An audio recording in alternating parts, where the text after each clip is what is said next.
my channel, my channel, my content, my channel, my content,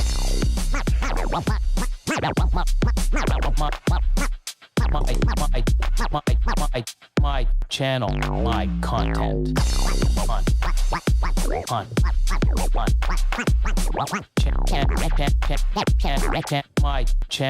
my content.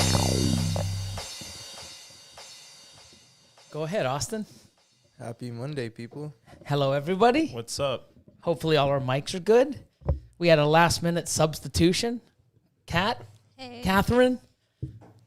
Chris actually called and said I wasn't feeling too well, so he said he'd rather play it safe. Mm-hmm. So Catherine's here, and our guest, Corey Woods. How are you, man? Nice. I'm good. How are you? How's everybody there? Oh, we're good, man. You know? Well, I mean, we're just being us. I mean, I don't know if it's good or not. I don't know. Just being us, you know? Yeah. So, love the hawk, man. Look at that. Side profile. Let's see this thing. Holy. It's like a chameleon. It's like a shark. Yeah. It's cool. It's come at you. Yeah, you know what? That'd be pretty cool if he was swimming in the water. Yeah, just have your hair out. Being like Scare some people. That's what you would do. You'd probably do that to, just to cause shit. Get the girls out of the pool. While you're in it. The whole point is to have the girls in the pool. No, but then I get out of the pool. Oh, my God. Oh, man. These kids, Corey? What the hell? So how things, man? They're doing well. Awesome. Don't get out of the house much, but I never did before anyway, so it's all good. Yeah. So I guess a lot of people. I mean, this is just your first podcast, is it not? I have done some in the past, but not recently. Like when you say in the past, what, 5 years plus? Yeah, I did Reptile Radio. Okay. I did another one years ago. It's been a while. Well, now you're back. That's good. I'm back. Awesome. So, got a few questions that we'll be running through a little later on. And like I said, we do the achievements and some other stuff and just give shout outs to people that, are up and coming, or even people that are, still grinding away and stuff like that. But before we get into any of that, for everybody that doesn't know who you are or much about you, because, you're not just out there, like I said, whoring ourselves around saying, hey, every their stickers. Yeah, every week there's a podcast and we're all bouncing around and, you're sort of, I've had a lot of people ask, hey, but what about Corey Woods? What about Corey Woods? And it's like, so now we got you. Mm-hmm. Tell people, how long you've been doing this and a little bit about your background and how you even got into ball pythons and stuff and, go from there. So I've been keeping ball pythons since 1994. And, I think it was around 1993, I went to one of the Legion reptile shows, obviously run by Port Credit Pets at the time. And it was a little hole-in-the-wall show at the Legion on Brown's Line, just off the Lakeshore, yeah. Lakeshore. I remember. QEW. And, you'd go in there, there'd be like seven vendors. And, I was introduced to ball pythons. So it's like, I still lived at home. I think I was like 13 at the time and had to work on my parents to allow snakes in the house and chipped away. And how long of a chip away? How long? Like 6 months, a year? It was a while. Well, it was a year because I think they just got tired of me talking about it. So 1994, I got my first ball python, a female at the show, and I brought her home, and she was kind of my introduction to keeping ball pythons. Prior to that, I had kept turtles, red-eared sliders, since the 80s. Again, you're whatever, 6 years old, and you have some turtles as pets, and you keep them for a while, and moved into ball pythons, and ended up doing okay with the one female I had, and got some Burmese pythons in, I think it was around, I wrote it down here, 96. Bred them in 99. I got some more ball pythons in 98, bred them in 2000. and it just kind of went from there. Yeah, spiraled out of control. Yeah. Your very first, I guess, would just be a normal back then? She was just an African captive hatch normal. Yeah. And, you know, I guess I had good luck. It's pretty cool. So I know you were probably one of the first to import quite a few animals. Yeah. What was your very first import, and what are a few of those imports that you brought in here to Canada? And that would have been early 2000s? So my first import, so I got my ball python first female in 94, and then in around 95, you know, of course, internet is very limited in 95. I had to log on at school on my lunch break and, you know, try and, you know, figure out what websites were around. So I snail mailed Bob Clark for a price list. This would have been around 95. And, you know, you wait a month or two and, you know, finally a price list arrives from Bob Clark and you see albino ball pythons, $7,500. And you're like, only crazy people will buy them. Like this is insane. But he also had Burmese pythons listed. So I got thinking, yeah, everybody tells you what you can't do. So you talk to people, you can't breed ball pythons. It's impossible. So my thought process was, I will buy some Burmese pythons that people had experience breeding at the time. The knowledge that I learned through breeding Burmese pythons, I will apply to breeding ball pythons. So my first import was 3 Burmese pythons from Bob Clark in 1996. And then in 1998, I brought in an order from Nerd. Within that order, there was the first orange ghost female. I brought in a pastel male along with some other stuff. And then I bred the Burms in 99 and the balls in 2000. I actually, with my experience, I can breed Burms no problem, but I found the ball pythons were easier to breed than the Burmese pythons. And everybody had said, you know, you can't breed ball pythons, but you can breed Burms no problem. And everybody's going to have something they're good at and something they're not good at. And I just ended up being good at breeding ball pythons. Yeah, that's awesome. Mm-hmm. And that would have been, so you would have been what, early 20s? I was born in 1979. So however old that would have made me breeding the first balls in 21. in 2000. 20. 21. 21, There yeah. you go. Jesus, Yeah. awesome. Pretty Yeah. cool. Yeah, that's crazy. And don't forget, when I mean, even myself, when I first started, I mean, I would talk to you and Mikey and a few other people around, but for us to do what we did back then and being successful, we didn't have any help. It was like, it was, you know, scarce to get any help or anything like that. Mm-hmm. You know, now there's just so much knowledge. Well, and that's just it. Back in the day, you just had to do it. Where now people want, it's like, help me now and solve this for me now. And back in the day when you had to figure out how to breed ball pythons, you had to do it yourself. It was trial and error. Definitely. So, see, you guys will never experience that. Well, at least I hope not. I mean, you know, I think I'm okay with that. I don't mind going on Morph Market and getting the snakes shipped. Yeah, in like a nice, back in the day, a nice package with stickers. we couldn't look at stuff. Like, did you ever have? I know I dealt with a few people that they would take a picture and they would print it off, and I would get like in the snail mail, I'd get, here's the animal for sale, and you'd have a dot matrix picture, you know, printed on a piece of paper with all the ID and stuff, and it's like, oh, cool. And if you wanted it, you'd call and. Yeah, it was nuts. But mailing lists were huge back then. You'd get you know, and I remember getting excited to see whatever was out in the Reptiles magazine. You know, oh my God, hopefully it's something to do with ball pythons, and you'd be pissed off it was like you know, a chameleon. It's like, damn, I gotta wait till next month, hopefully. Yeah. But you'd search through the back and see all the ads and all the other breeders in the US and stuff, and you know, that was cool. That was exciting. That was exciting for us. That's like you guys going on the computer now and searching for stuff. That's how we had to do it. Look through a magazine. Yeah. That's Crazy. insane. That must have sucked. I think Well, I mean, we had no choice. Yeah, it sucks. Like, look at the toy, like the video games that you guys have now. Man, we had Pong, you know, but that's what I'm and wondering. Space Invaders. Like, Yeah. But that's Jeez. what I'm wondering, like, what drove you to want to continue breeding if it was, like, so hard to get them?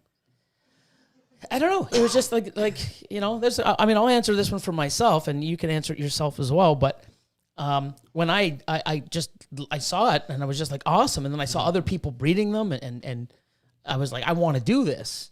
Yeah. And then when I started doing it, and not, you know, being successful at it, it's like I really want to do it. If it wasn't like fuck it, I give up. It was like, okay, I want to reach out to more people and ask, and I want to start doing this because if other people can do it, I want to do it.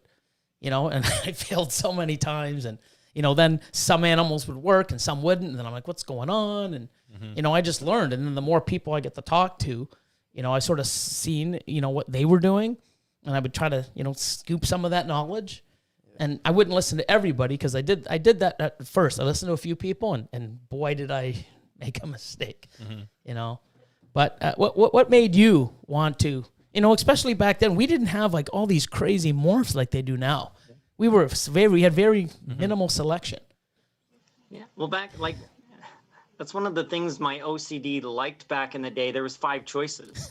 Yeah. You know, now it's like there's a million choices. You know, you just can't, you know, process it all. And then there's all the combos. So back when there was 5 choices, it's like, did you want a pastel or an orange ghost? Yeah, it was simple. Or an albino or a pied? You know, those were your choices. And then Spider and Pinstripe came around, and it's like, oh my god, the world's changed. You know. And then we made a bumblebee, and people just like their jaws dropped, like, oh my god. That's crazy. Yeah. So Wow. I had a reputation back in the day for not selling females, and that's, you know, I sell them now, but I would hold back a lot of stuff. So, and that's one of the fun things that, you know, I enjoyed. You know, you get a, you know, you buy a pastel, you buy an orange ghost, you breed them together, you produce pastel head orange ghosts, and then you produce the orange, you know, an orange ghost pastel, and you keep that, and people phone you to want to buy it, and it's like, no, I'm keeping it. And then you produce another one, and it's like, no, I'm keeping that one too. And you eventually end up, you know, selling them. But, you know, I wanted to hold a lot of stuff back. And then it's like, okay, you go and buy a pied.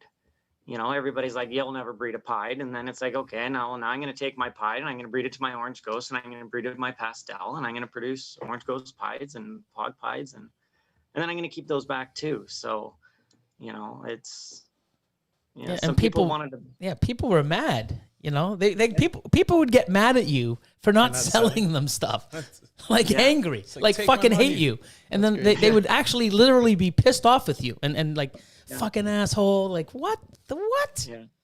It's mine. Yeah. I'm breeding this for me. I don't want to sell it, but they would literally get mad. Well, Nuts. everything's for sale. You know, if you pay me enough money, you can buy my house. You can buy my truck. Everything's for sale, but you might not like the price. Yeah.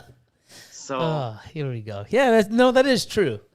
You know, everything is for sale well, I wouldn't say everything, but a majority of stuff is for the price. But yeah, the thing is back in the day, if you sold that, it's not like you could go anywhere else and get it really, because everybody else that was doing it, you know, would be holding it back for themselves.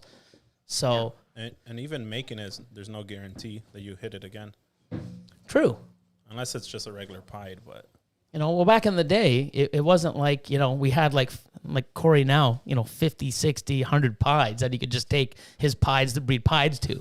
It's like we had a pied and you were breeding that to everything to make hets. And then eventually you started making pieds and then hoarding the pieds back. And, you know, it wasn't like you go on Morph Market. Hi, oh my God, look at all the selection of pieds. Wow. Like if you had a pied, fuck, it was like gold, because, you know, people would fight over that animal if you would give it up. yeah. Well, and then, you know, when you breed the double heads together, 1 in 16. I think I produced 5 or 6 dreamsicle females before I produced a male, and it's great. I kept all the dreamsicle females. Wonderful. You know, increase the adult dreamsicle females, but I needed a male to produce more dreamsicles. Instead of doing, you know, double head to double head and 1 in 16, I want to do double visual to double head. and I kept getting females to hold back. But I needed a male. I had to go out and buy a male. Yep, I remember that. That's crazy. probably the no. It wasn't the last time I seen you. I saw you at one of the expos, whenever those were. Yeah. You know, we can talk about like that. Times. Like, remember back in the day when we used to have like expos? Oh man, that's sad. It is sad. It's like shit. It's been over a year. No, sorry, this February. So next month will be 1 year that Ontario has not had an expo. Last February. So first week of February, 2020 was the last expo in Ontario. So it's almost a year, man. It's crazy. Yeah. Wow. We have a super chat here. Oh, from Ross. I feel like I talk about this every time we go live, but now that we have the Puzzle God in the building, can we talk about Corey's current and upcoming puzzle projects? Okay, cool. So there's a question right off the bat. Puzzle projects. What do you got going with cooking with the puzzle? We've seen, puzzle ghosts. You've made puzzle ghosts, correct? You made the lavender puzzle? Lavender puzzle. Yeah. Puzzle ghost. I've made lavender puzzle. Yeah. I keep missing on the puzzle pied, and this goes back to the dreamsicle scenario where it's like, you're breeding double het to double het, and 3 females go and you get 15, 16, 17 eggs. It doesn't mean you're going to get what you're supposed to get. So, I produce puzzles that are possible het pied and pieds that are possible het puzzle, but as far as I'm aware, I haven't yet produced the Puzzle pied. puzzle pied. The goal. Shit. Oh man. The goal. And, I haven't even produced a female, I haven't produced any. So it's been a few years running, and the problem with rumors and internet and stuff, if you don't do it right away, it's like, oh, well, maybe, it's not compatible or it's impossible to do. And well, I guess if I got 100 eggs, I'd probably do it. But when you get, 12 eggs for a 1 in 16, you get what you get. Yep. Yeah, I've missed for years and years, and then I finally hit my ghost clown. It was the 4th year I finally hit the fucking ghost clown, and I had lots of opportunity. I kept missing, and then finally I hit 3-in-1 clutch. Like, no complaints, but I would have liked one maybe one year 2, 1 year 3, not like 4 in year 4, like, or 3 in year 4. Like, I could have been so much further ahead, but like you said, you get what you get, and yeah. And so I've produced a pair of lavender puzzles, and so when you look at the odds in 2019, if I should have produced 1 lavender puzzle and 1 pied puzzle, I produced 2 lavender puzzles. The odds worked out as far as the ratios. Just not the ones you wanted. It's just I ended up with a pair of lavender puzzles. So I mean, it's great. The female's growing up. The male lavender puzzle's breeding this year. So I'm breeding him to double het lavender puzzle females and some lavender females. I'm hoping to produce more orange ghost puzzles. I'm trying to produce like a chocolate puzzle, phantom puzzle. Wow. Just trying to do different random things, but everything's at a snail's pace, and the internet wants it now. They want it yesterday, and it's not the way it works. Yeah. Yep. So. I have another question that it's regarding your puzzles. Are you doing anything with the? I would say yes, but I'd rather just ask instead of guessing. Genetic stripe puzzle. Are you working that route? I am. Awesome. Genetic stripe's quite a powerful gene where it seems to override other stuff. So I am doing it. I produced some, double hets in 2019. So then, and I mean, I did, multiple combo to multiple combo. So I do have a pastel orange ghost, het red, double het puzzle genetic stripe that I'm breeding this year. So I'm breeding him to some puzzle stuff. I'm breeding him to some genetic stripe stuff to just try and produce, genetic stripes, possible het puzzle, possible het genetic stripe, just to increase my breeding stock for years down the line. Yep. So I will do it. I'm kind of fearful that it's going to be a genetic stripe. But we'll see what happens. Yeah, G-stripe is, I mean, it's, Yeah. you know, the only thing it's really shocked everybody with is clown. That's the only thing Yeah. that's basically made that gene not so overpowering as the stripe. Or Yeah. so I think we'll see a few more things. I mean, now that a lot of people are working with it, especially into clown and clown combos, I think we may, when people miss some of the stuff in the clown, or at least I'm hoping, you know, oh my God, look what this did with genetic stripe. Oh, geez. Yeah. Because a lot of people will work on something and just sort of throw it to the side because, like you said, if you don't hit it now, and that's where like people like Justin and other people have spent time on a project and, you know, working with stuff and not just giving up on it and, you know, finding that key that unlocks the door, which is great. But I find like people, if they don't do it, I breed this to this. Oh, I don't like what it looks like. Okay, I'm going to get out of it. And they start selling it to get into another project. You know, it's just, I don't think that's the way to go. But I do think, or I'm hoping at least, like I said, something else with genetic stripe changes it or unlocks that powerful combo or that pattern that G-stripe has and does something crazy like clown to it, you know, or something totally different, which would be awesome. That'd be insane. You know, give it a little bit more life. And then you'd be happy with that because I'm sure you got a shitload. Yeah, I just do random things with genetic stripe. You know, there's a few projects that I've had and decided to let go, but you know, most of them I have here and I breed them, and you know, I've got big happy females that like to give me eggs. So, you know, I've got a good group of genetic stripe still that I just do the regular breedings with, and I just do random stuff with them too. So, you know, lately, I think this is something you have. Lately, people have asked me about the pied genetic stripes, and I never did the breeding. I worked with genetic stripe and pied for almost the same amount of time, I think since 2003 or 2004. So, I mean, a long time. And my low white pieds have a genetic striped pattern to them. So I never did pied to genetic stripe, figuring, well, if I produce a pied genetic stripe, it might just look like a low white pied, and then mine look like genetic stripes anyway. So I never did it. I've done a couple breedings this year because I don't know if the rumors are true. I hear it might be, you know, a gene that doesn't thrive or whatever. I hear they get 900, 1,000 grams and then randomly die for some reason. But again, it seems to be just rumors on the internet. So I'll end up doing it myself and see what happens. Yeah, well, that's the thing. I mean, I mentioned it a few times because we did lavender double hets. So we made visual lavender double het G-stripe pieds. And I've never seen a lavender before, you know, and it was one clutch and we hit 3 of them. One died right out of the egg. One looked like a spider.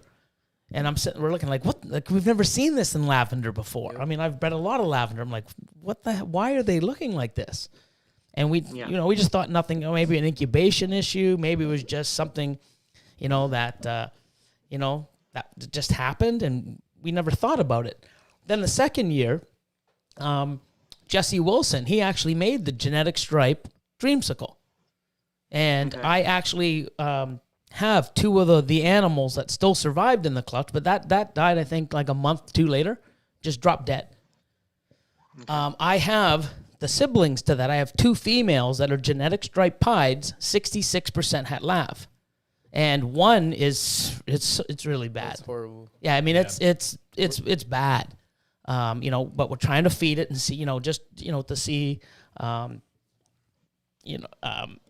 with those 2 things.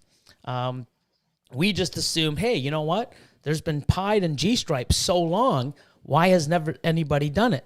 And my mentality from back in the day, well, somebody probably did and realized it wasn't, you know, good. And nobody ever said anything about it because they just, hush, hush. You know, we want to sell G-stripes and pied stuff. Let's not talk about it. And, you know, that was my mentality from what I've had and what I've seen in those 2 years. But I know Justin has purchased some genetic stripe pieds, and he's working with them, and he made some triple and quadruple hets, and so far so good. So it could just be the line that we had. I'm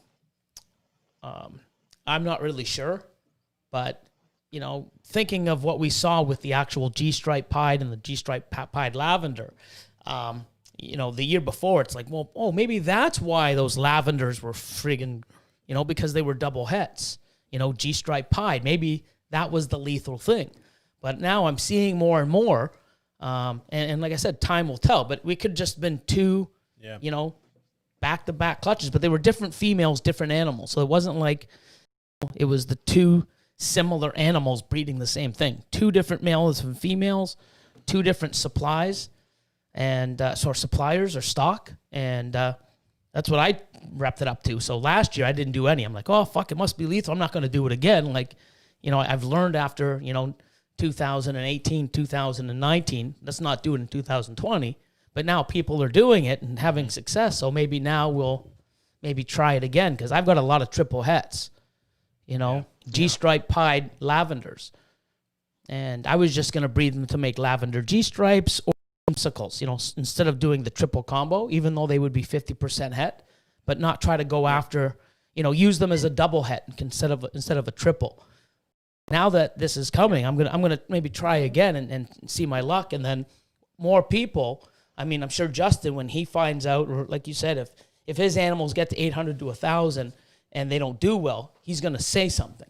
He's not just gonna hide it under the rug and let other people keep doing it. So, yeah. But you hear a lot out there that, try to get you kicked off of a project or not, go in, and you don't know what's true until you find out yourself. But I'm just relaying message or info that I see and I have, and I've had 2 years back to back with, the same sort of pairing with two different, like I said, stock clutches, and it wasn't good for us. But then again, too, our G-stripe pieds look so much different than everyone else's G-stripe pieds.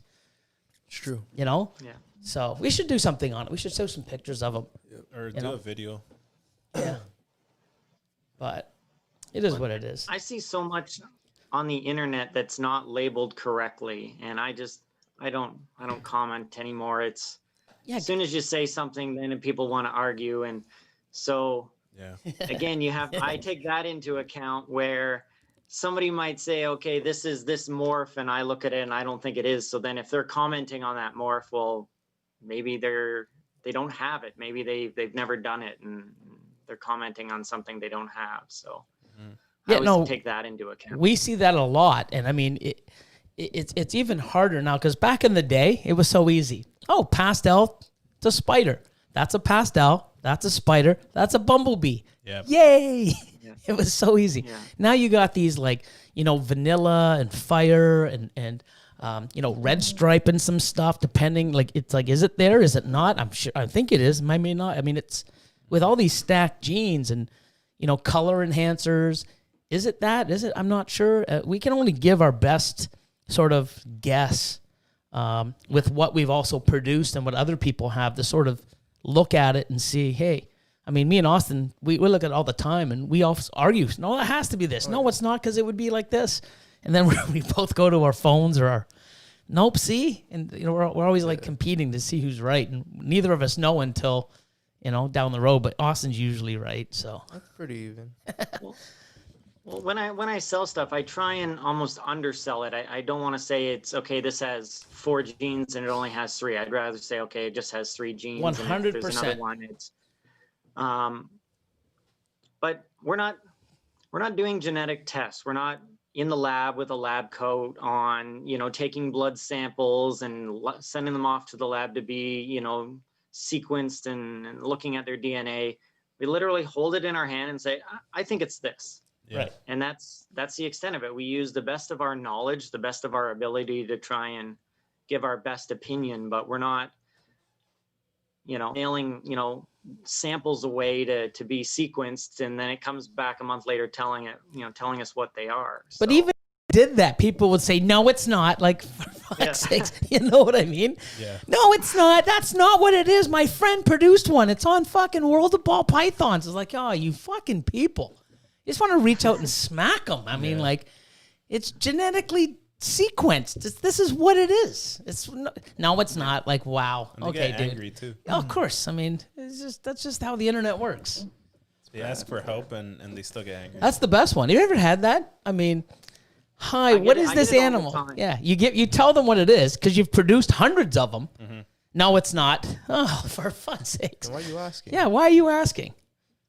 I get in, you know, there may be a day where I don't get asked for help, but then the next day I'll have 2 or 3. So it usually works out to at least 1 a day. But a lot of times people, and they can be from anywhere in the world, and they ask, what's your opinion, and you give it to them, and then they want to argue. Yeah.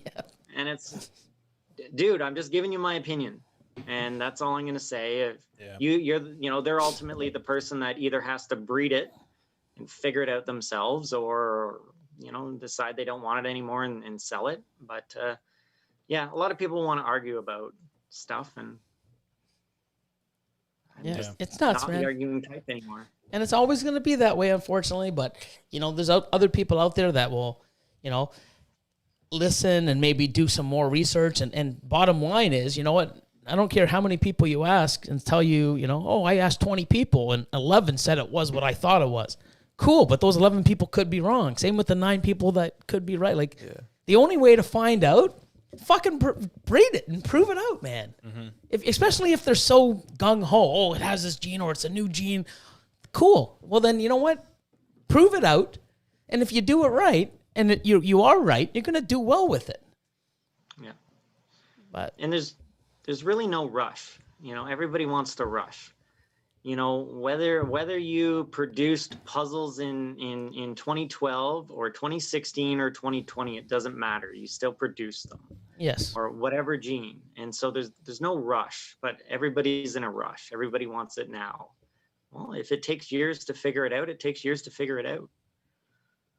Well, I mean, I sort of can relate too, because I want things now, but I mean, I also know that you have to put the work in. And the best way to, get to, to that result is having more females or more males, more breeding. You can put yourself in a position to hit better odds, but at the same time too, it's not easy. You can still miss, but I mean, I can relate to wanting now. Yeah.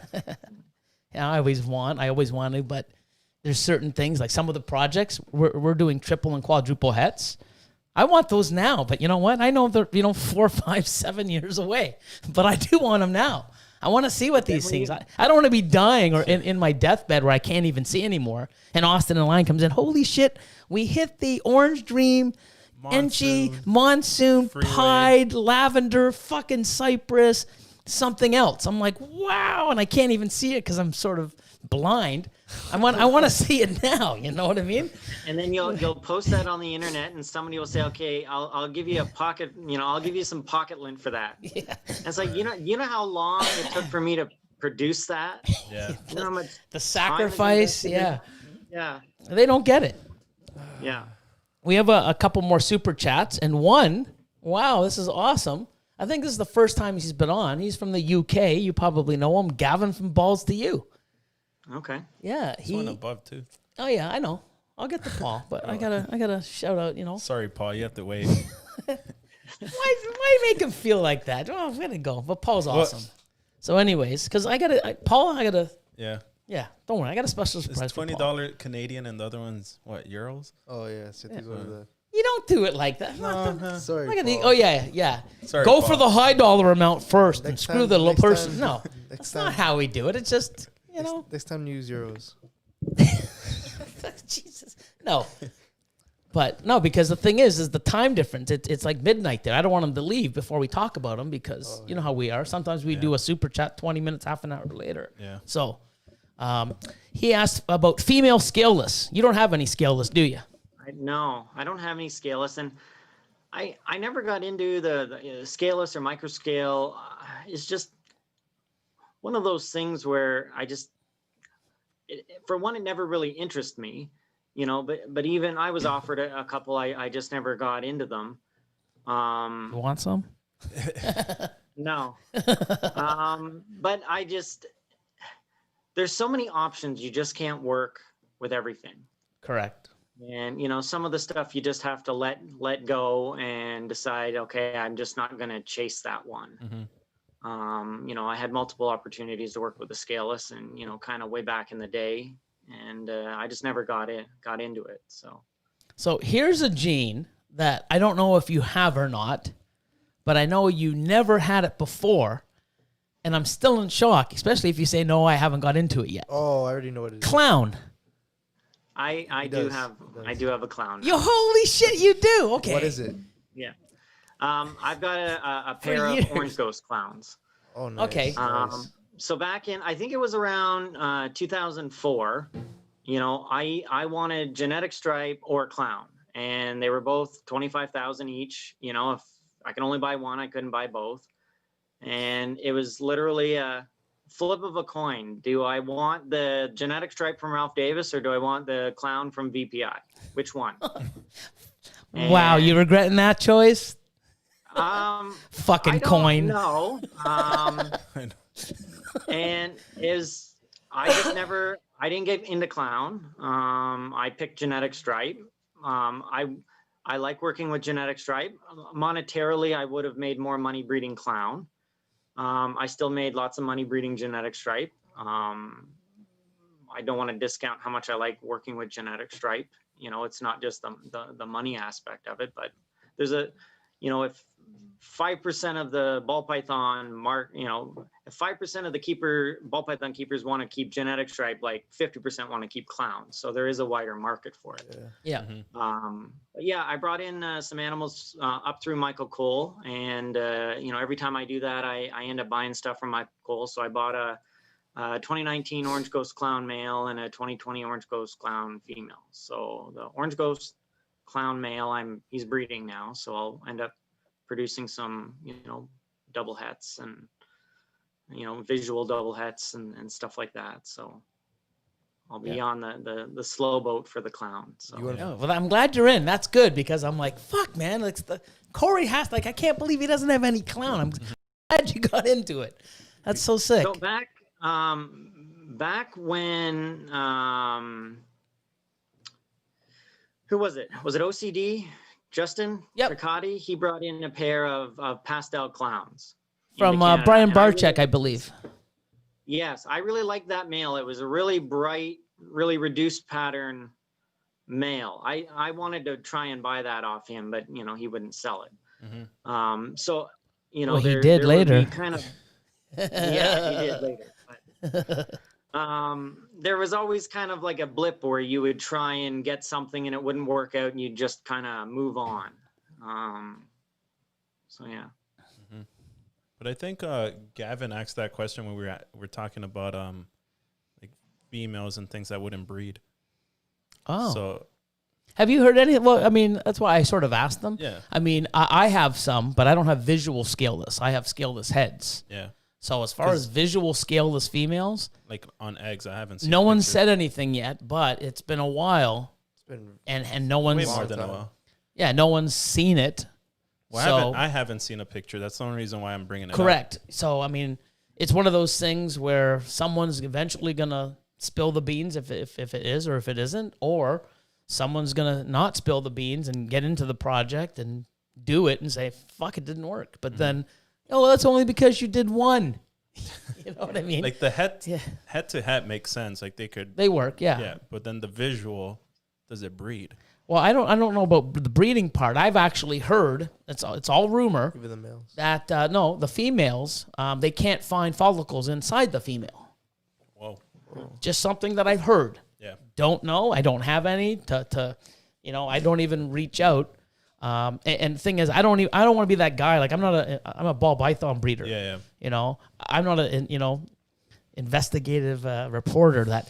Hey guys, I know you're pretty big into this, and I want to know the facts. What's going on? Do they or don't they? Like, has nothing to do with me. If I want to find out, if I want it that bad, I'll find out myself, or somebody will do it and then say, hey, I'm gonna put this out to the public. But I'm not sitting here trying to figure out all the problems or issues.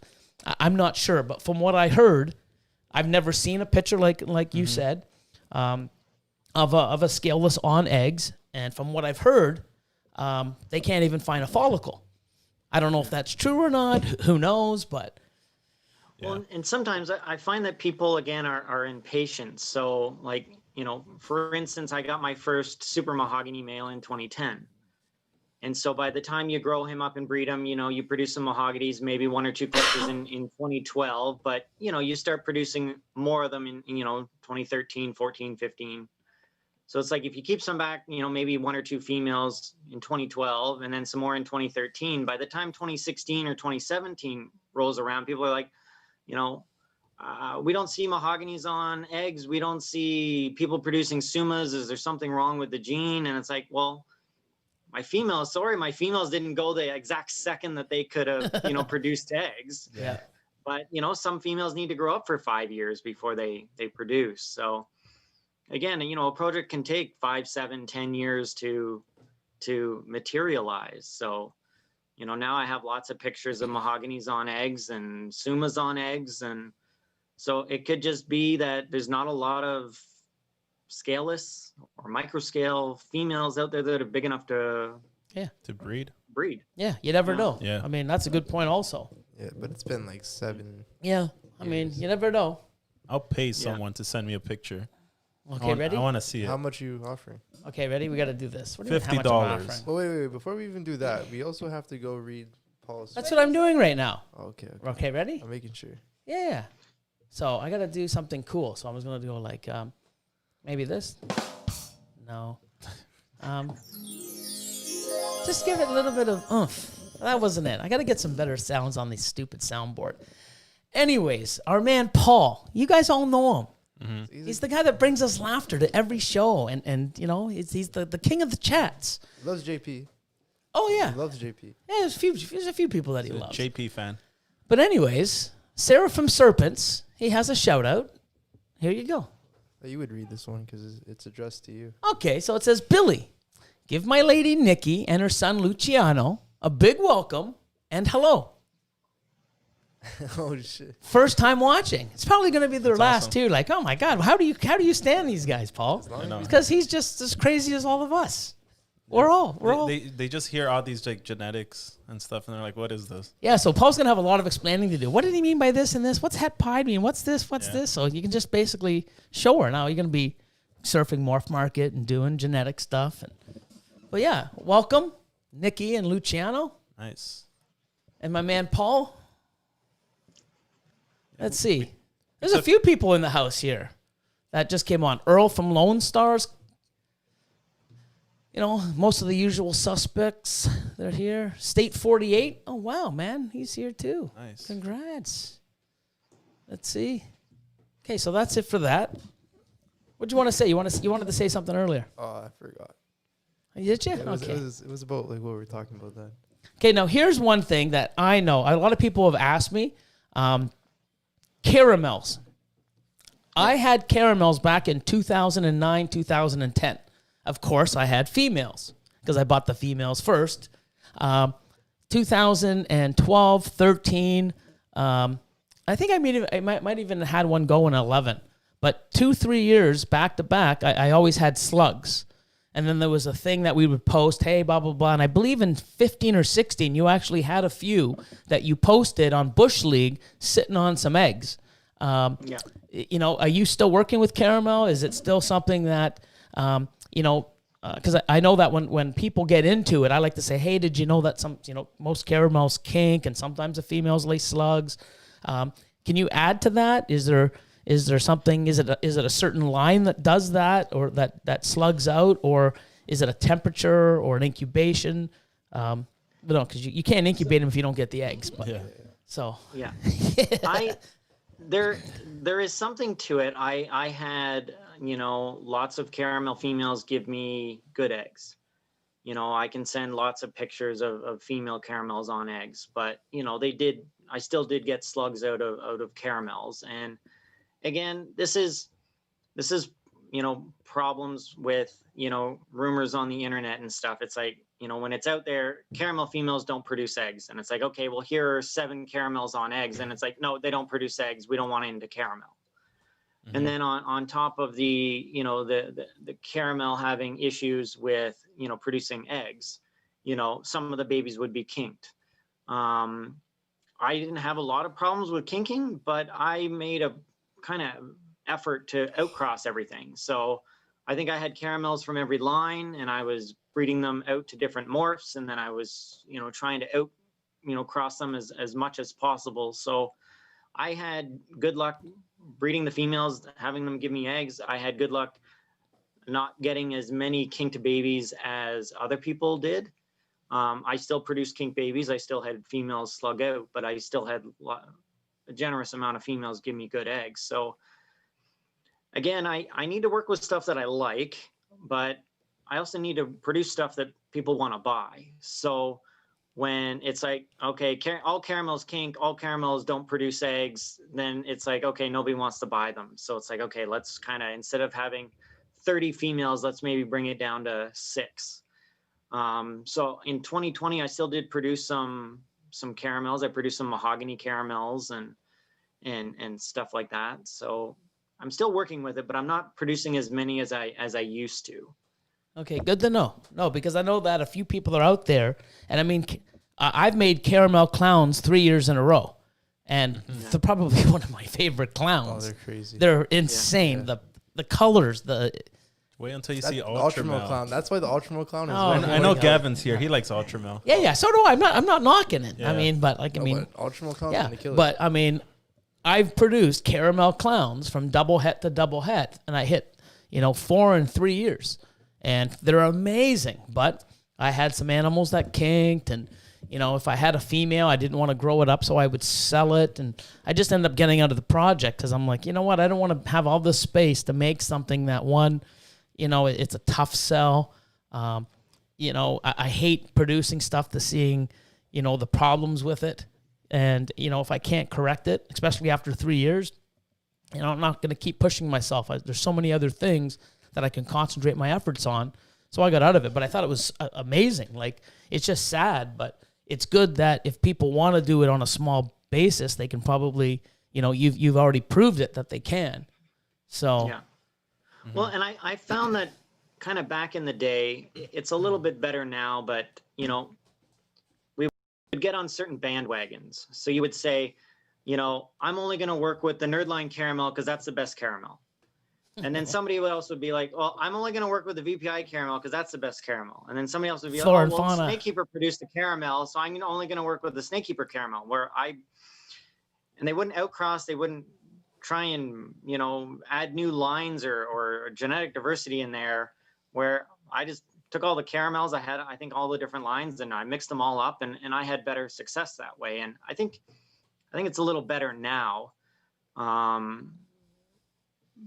But yeah, people were almost like afraid to outcross because they didn't want, I guess in their mind, it's like, I've got the best line, I don't want to muddy it up with something else in there. And yeah, well, that's what they need. Yeah. Well, especially with something like the caramel with the genetic defects, super black pastels, panda pieds that people are chasing. Man, I've hit it 2 years in a row. Last year I actually hit a panda pied lav. Yeah. Destroyed. I should have just left it in the egg. Wow.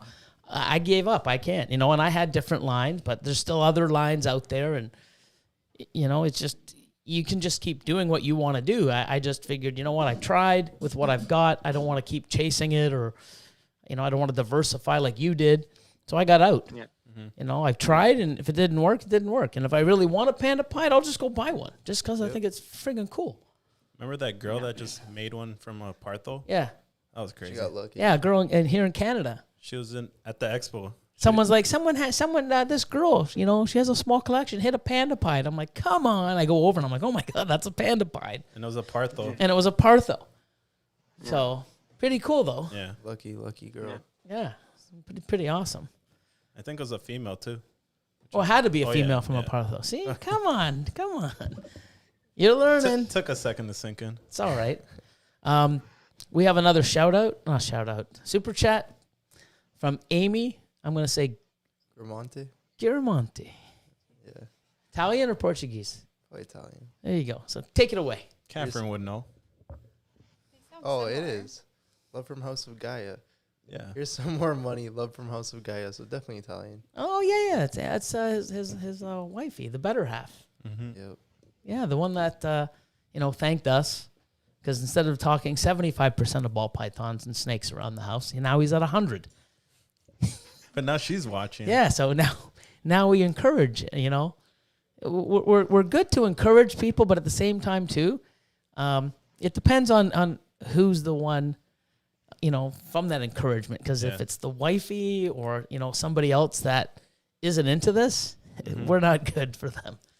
Wait, since we're having a surge of super chats right now, I just thought it'd be a really good time to bring up the jet fund. Yeah, these guys think that So we're they're trying going to to get a jet jet. one No, day. we know we're gonna get a jet one day. So if you guys want to donate to the jet fund right now, look, Gavin just donated. What a great guy. If you guys want to follow in Gavin's footsteps and donate for the jet fund, I don't know if he. VR. That was a Jesus. question he's asking. Yeah, it's probably a question. You don't even know. doesn't matter.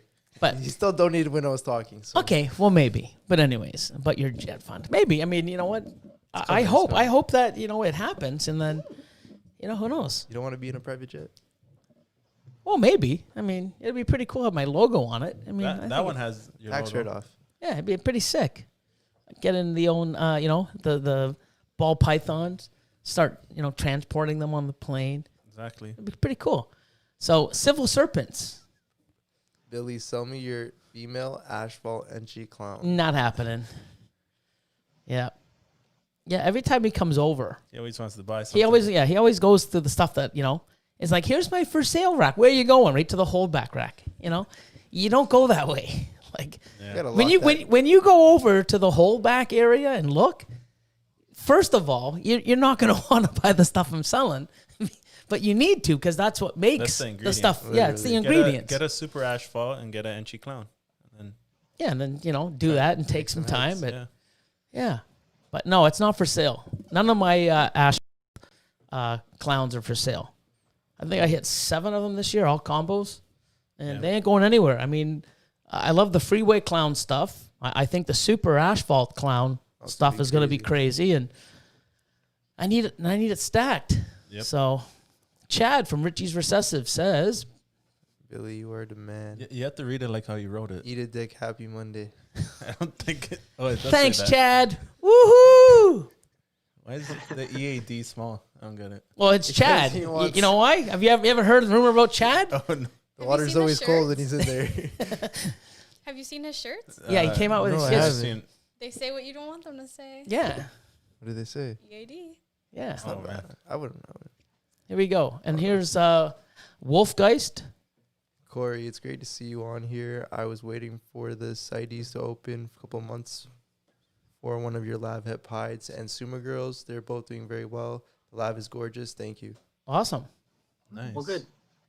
That's always good to hear, man, when your Yeah. animals get shipped, especially overseas, you know, or out of the country, and they thrive, which is always awesome. Well, and this year was a challenge with shipping stuff. You know, everything got locked down for months and months, and you know, I know you were waiting for stuff. I was waiting for stuff to come in. I was waiting for stuff to go out, and you know, it was painful. And you know, luckily we were able. All of the 2020 orders went out in 2020. We were able to get them out at the end of the year there and satisfy everything. But Mhm. yeah, Oh, yeah.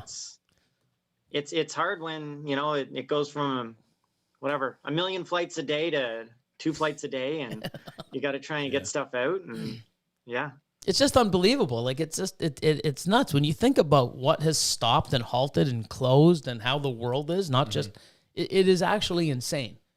You know, yeah. if you said this was going to happen 2 years ago, they would have locked you up in a rubber room and you'd be padded up. You Yeah. you know what I mean? You know, Yep. it's crazy. We have Bam Bam here with a super chat. Hi, guys. Is there a place in Canada where you can buy ARS racks? Yeah, Billy when he sells them. No. They're already sold. Yeah, they're all sold. No. So the best place, I mean, just reach out to Brian and Jason from ARS. Just give them, you know, I know I think they're 10 or 11 weeks back ordered right now. But that's just because of material and stuff and the amount of people ordering racks. They're still busy. Same with Freedom Breeder. You know, give them a call, reach out. They'll ship. They'll give you a shipping quote, and you know, bring them in. I mean, that's what most people have done. And I'm actually putting another order in probably in the next month or sooner. So, yeah, but definitely recommend. Mm-hmm. And here's Gavin from Balls to You again. Take it away. Doesn't say anything about a Jeff fund, does it? It doesn't. We was told back in the day the different lines were not compatible, hence why most breeders didn't cross lines. I breed both lines of Ultramel together and made visuals. Cool. Oh, yeah, that is true for caramels. I heard that too. There were some lines that weren't compatible with caramels. And that's why I stuck with the Flora and Fauna line, I believe it was. Or maybe somebody just said that to scare people from not buying others, you know? I think the only line back in the day, and I may be wrong, is Eric Kreider had his own line of caramel, the Kreider caramel, that turned out to be an Ultramel. Right. And I think that was, or I think compatible with the Ultramel. So I remember back in the day when they said, you know, I was looking to, again, you know, acquire different lines of caramel to say, you know, one of the questions was, do you want a Kreider line caramel that's not compatible with caramels, proven not compatible? And it's like, no, I don't want that. I need compatibility. So if it's proven not, if it's not proven, I'll take it. As soon as they said it's proven not compatible, You it's like, didn't okay, want I it. don't want it. But then that turned out to be an Ultramel, so I should have bought it, but I didn't. So I believe the Kreider caramels are Ultramels. Correct. Yeah. It's crazy. So yeah. That is pretty crazy. Do we have any more? Nope, that's it for now, which is good. Or am I wrong? Nope, that's it. Cool. So I believe we had a question from earlier from Marva Balls UK. Kayla, Was she asked? correct? Yes. Okay, spit it out. And this was to Corey, correct? Yes. Ready? Coming right at you. Boom. Okay. The one here always talks, you know.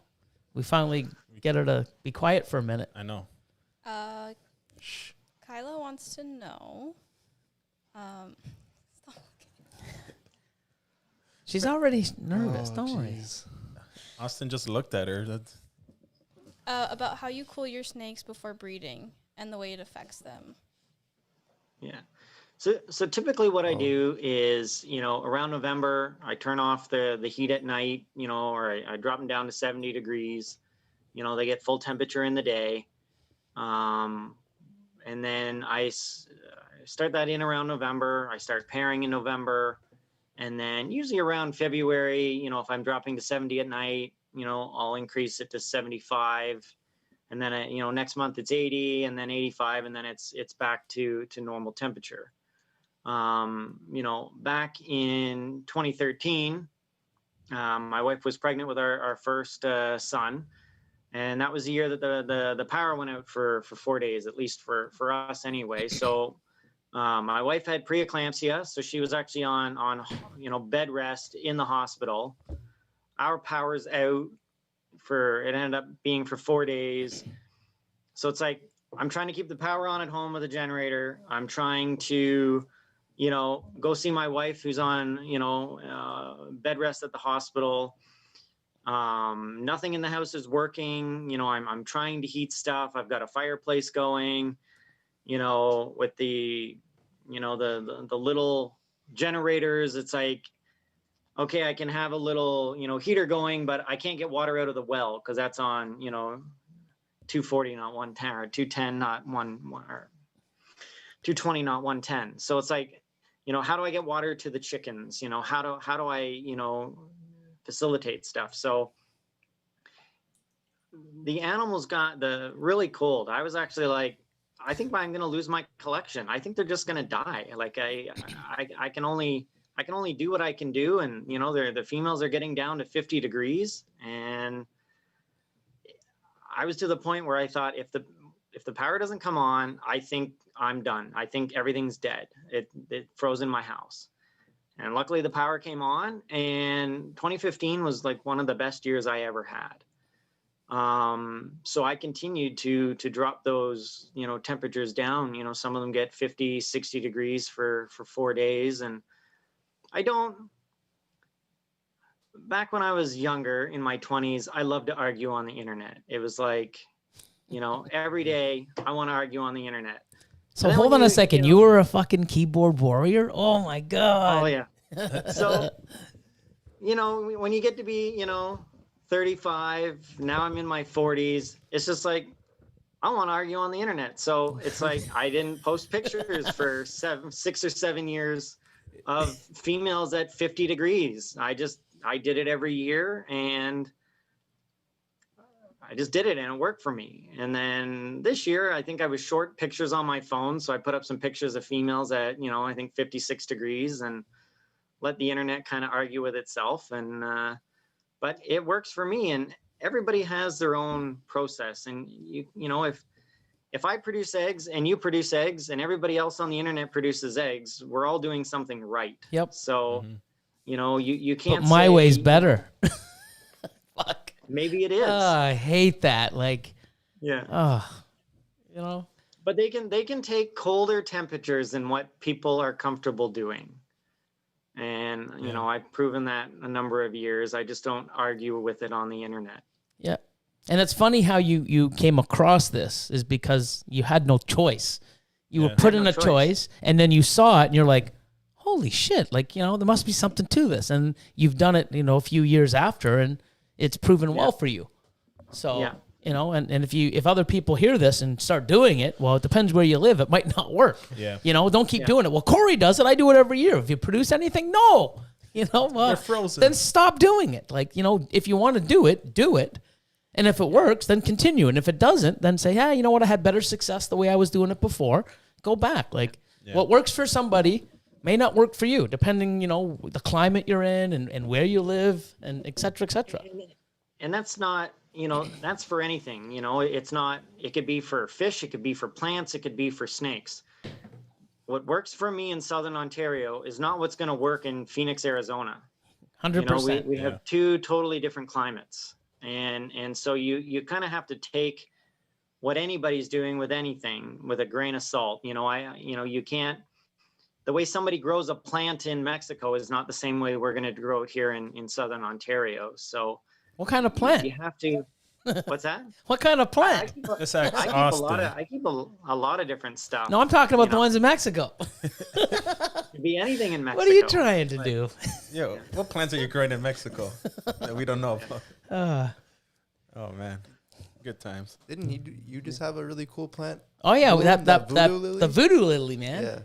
Yeah. I've got, I don't know. I like to keep interesting stuff, and I don't know, some stuff you're good at, some stuff you're not. So, and you can't just do one thing. I'm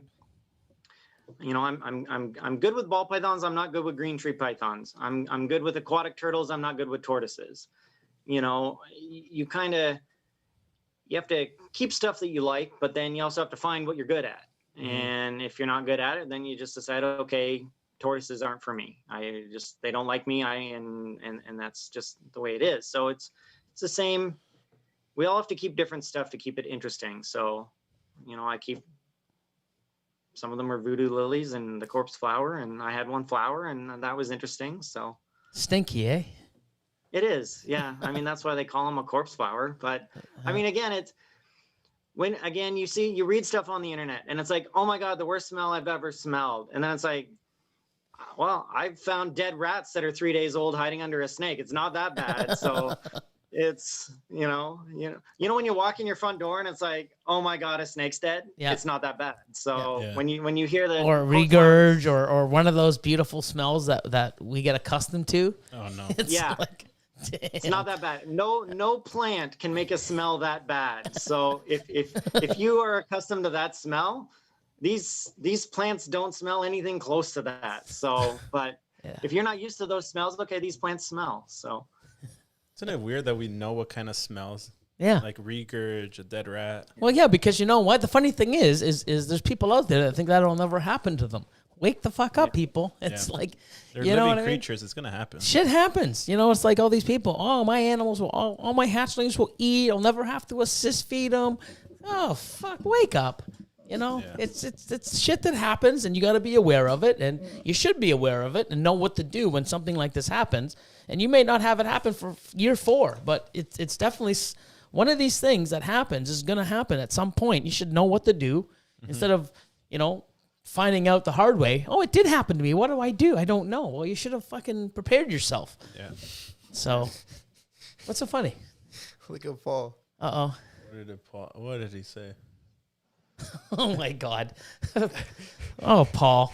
Oh, man. So, in our chat, we have a guy named Paul. He's awesome from Seraphin Circle. He's just, Crazy guy. There's a line that you can cross, and he's never come back from it. He's just a monster. I love him. So he's like, so in the chat, you don't see the chat, but in the chat, we have a guy named Chad, and he's from Richie's Recessives, And he likes. and it came up. Oh, well, it came up a while ago, and they explained it of where it came from. Well, where'd it come from? EAD. Where'd it come from?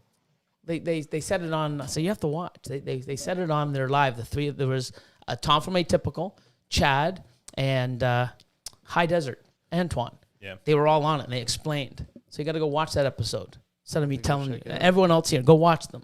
Check it Yeah, out. High Desert Python's channel. So it's EAD, stands for Eat a Dick.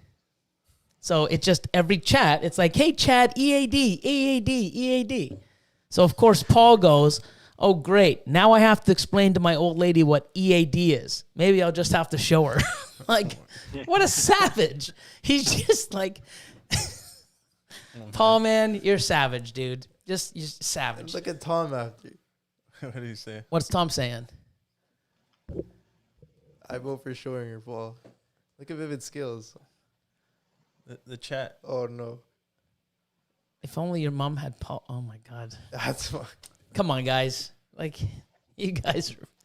The chat is, the chats that on these lives, because I go on to a lot of people's lives. I drop in when I have a chance, and I like to see when I can, see what people are talking about, just give my support. And, I mean, some of these chats, man, they're just vicious. Like, it's just, they have a life of their own. I think people come on just to go on the lives sometimes. Like, our podcast is like, oh, people are here for a podcast. They're not here for a fucking podcast to listen to us. They just want to keep going on the chat and going nuts with the EAD and the crap that goes on there, man. It's just awesome. So, big shout out to everybody in the chat. Look at that super chat right there. All right, let's see you read this. Okay, so ready? I gotta read this super chat. This is from Ross. Ross Kachat. I almost forgot the hashtag Het Fund, hashtag Jet Fund. See? So there you go, There man. we Thanks go. for your support for these guys. Everybody Encouraging these guys. Everybody go be like Ross. Yeah. He's a good guy. Oh, and here's Paul. Guess what I'm doing now? Oh, no. Hopefully not you. Well, I hope you're not doing it. Hopefully she's doing it, not you. What the Paul, man? Paul. You got to learn how to. You should have worded that properly. We're gonna jump on you when we can. Flexible. Like, what the hell? Catherine says we missed the super chat. Did we? Hold on. I don't Maybe know we if can did. Trust her. Did we? Dun, dun, dun, dun. Oh, it is. Yeah. Oh, so Marvel Balls UK, that's the one that asked the question about if your temperatures, you drop and cooling.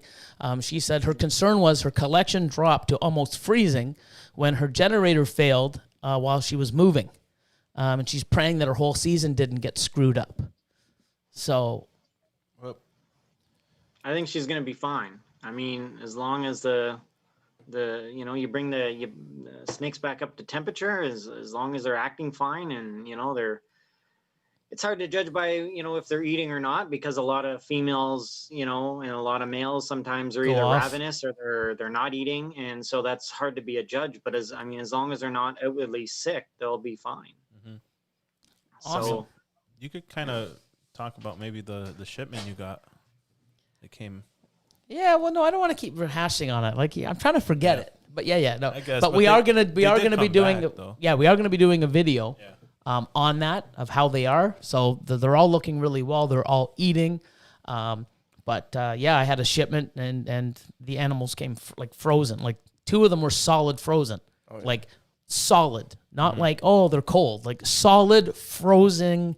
Like if I threw it off a wall, it would have shattered. Like frozen solid. Yeah. And they've come back to life. Like it's I wouldn't believe it unless I've experienced it. So, Kayla, you should be fine. And like Corey said, you know, you bring them back slowly to temp, and they'll settle in. I mean, mine were frozen solid. Yeah. You know, I got them 3 days later, and they were outside on a tarmac for 30 hours, and it was cold. Mm-hmm. So, you know, And they can take cold temperatures. They cannot take hot temperatures. You know, you would think, okay, they can drop down to 55 Fahrenheit. You get them to 120 Fahrenheit, they're dead. done. You know, Yeah. they cannot take heat. correct. And so, when I winter ship or summer ship or whatever, you can't throw 29 heat packs in the box. I mean, they can't get hot. And so people, if I'm going to get any complaint, it's going to be like, they arrived a little cool. And it's like, yeah, Good. but they're alive. Yeah. Cool is better than hot. So I always, you don't want them frozen. You don't want them sitting on the tarmac for 30 hours, but you don't want them hot. The goal is to get them there alive. So. Mhm. No, definitely. And I mean, that experience for me was new. And it's like now, if that ever did happen to me or someone else called me and says, hey, Billy, I'm in a situation. This is what happened. I can walk them through it and have a little bit of faith because I've seen it. Like, I just really can't believe that these things and a lot of the, never mind the experience that I went through, but I had so many people reach out and say, hey, Billy, I've had, geckos come frozen. I've had this and other lizards and snakes and different types of reptiles come, and unfortunately they were frozen as well, and they sort of walked me through what they've done, and I just listened to the variety of people and sort of said, okay, well, so many people are saying this, it makes sense, let me do it, and guess what? I listened, and they're doing well, and I will be doing a video probably within the next, maybe that's what we can do for our next Wednesday, our Wednesday video, and then we got the tour again. All these video ideas, man. Trick shot video. Yeah, trick shot video, blacklight video, Oh, the tattoo video. Oh, fuck, here we man. go. Okay, yeah, well, we're going to get it done. Amy again. I love the snakes and the community and you guys. And Sal's all right, too, sometimes. I'd argue. Oh, man. He's okay. House of Gaia. Love from our Canadian folk.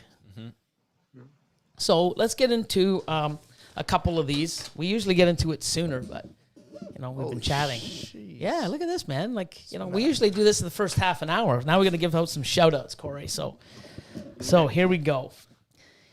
Achievements. Some achievements so far. First ever, okay? This is the first ever. World's first? Did I say world's first ever? I just said first ever. Well, if it's first ever, it should be a world's first. No, first ever for somebody. Well, maybe it's the world's first for time them. that they've done something. Exactly. But no. Don't bring world's first. And that's just like everyone's trying to That's get like, so world's it's first. 2014. You know what I so- mean? There's people out there with collections that when I'm making shit and I'm like, oh, it's probably a world first. And these guys got fucking breeders. Like, wow. Like, it's don't be doing this to chase world's first. Do it to, make stuff that you like. And if you make it first, cool. And if not, you still should be accomplished. You should be happy with what you've accomplished. Oh, yeah. Yep. So, first ever. Not worlds, just first ever, Austin. Okay, ready? Okay. So, first ever, first clutch. Guess who?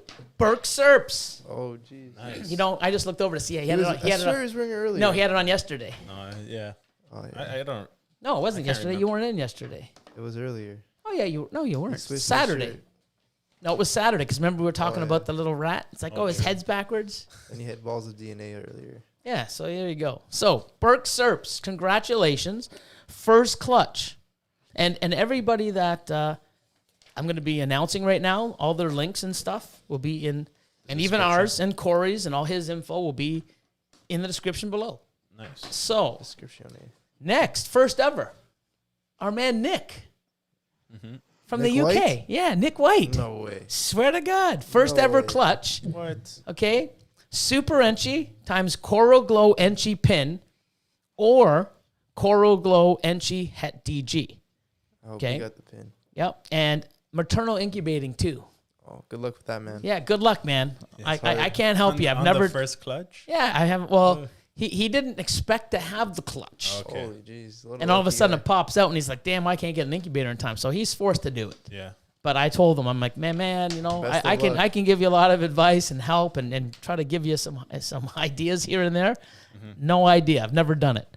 Speaking of that, have you ever done I've never made it all the way. I've had females sit on eggs for 30 days, and then I end up throwing them in the incubator and finishing them off. So you've never done had one lots of either? female- No, I've never had a female sit the whole time.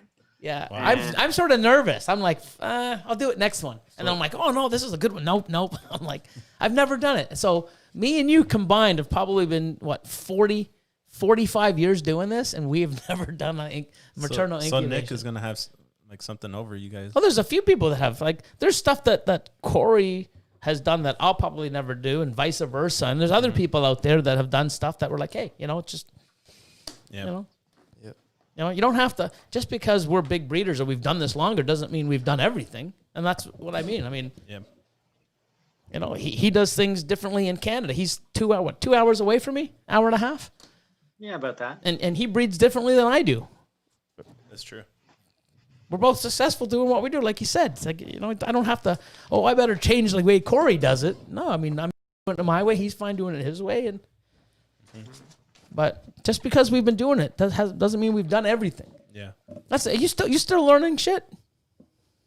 All the time, every day. That's good, man. That's the best thing Imagine about he it. said no. No. He's like, no. I'm Corey effing Woods. I fucking write this shit. He wrote the ball python Bible. Yeah. Yeah. Do you know who I am? Don't let the Mohawk fool you. No, man. I mean, but the thing is it's good. Like, you know, different things, especially moving forward. You know, there's things that he's been doing and things I've done and other people are doing. And when you put it out there, how you do it, people are like, wow. And you start trying things out and finding the way, because you could be doing things like, you know, a certain person and wonder why you're not doing well. And then you listen to something I say or Corey or a few other people. And it's like, hey, let me try that. And you tweak something and all of a sudden you have a better year. Well, what the fuck are you going to do next year? You're going to keep it the way you, and learn. You know, you can't just read a book and do it one way and think that's the whole way. You got to make changes and adaptations and, you know, things change and things get better. You know, especially with people putting out knowledge and sharing info. You know, you should listen to it and Try it for yourself. 100%. I have a question for this guy. For which guy? For Corey. Okay. Well, 1 second. Okay. Let's just finish off the firsts. Okay, and then we can do more, because there's actually, I mean, all you Stop accomplishing things. all you like, people out seriously. there are just like killing this shit. Like every week, the list's getting bigger. We're gonna have to have a podcast just fucking hide today's accomplishment 4 hours in. Oh, halfway there, this guy here hit 10,000 followers. Like, oh my god, it's nuts. So I'm just gonna do a couple more of the first evers. Okay. Congratulations, Nick, once again, and I hope your maternal incubation does well. Can't help you there. Jon Fealy, first ever egg cutting. Hope you use scissors, mofo. Nice. Or you could just rip it. Yeah, with your teeth. Come on. You never know. So yeah, so I swear there's someone that rips it. Yeah, there Yeah, was. there is. Who was that guy? there is someone that tears it. It's like a bigger person. Have you too. seen Earl from Lone Star? No. He has these sharp ass scissors. Just puts the egg and goes like Holy like son. it's just like. Just rips through it. Well, not ripped it. It's just like instead of snipping, he just Oh. puts the blade in and goes. yeah. Whoosh, and it's Slices like it. it's Crazy. It's crazy. You gotta watch a Lone Star egg cutting video. It's just Yeah. like super cool. I might even want to try it. It's pretty cool, man. So, and here's one, last one before we get into the rest, and you can ask Corey a question. DMJ Reptiles, yeah, man, Nice. just got monetized on YouTube today. Awesome. Go Congratulations. and subscribe right now. There you go. DMJ Reptiles. Okay, Go do shoot. it. Ask Corey. What do you think about Stranger and Mahogany?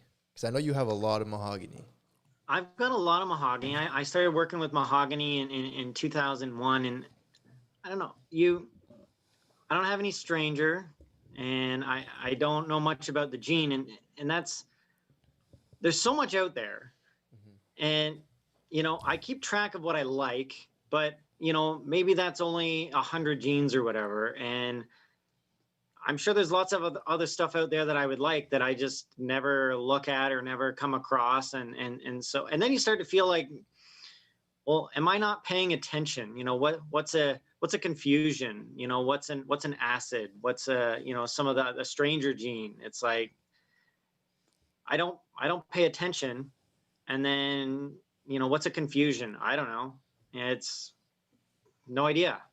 And so I'm sure there's a whole bunch of great combos out there that I'm just never going to do because I either don't pay attention or I just don't own that gene.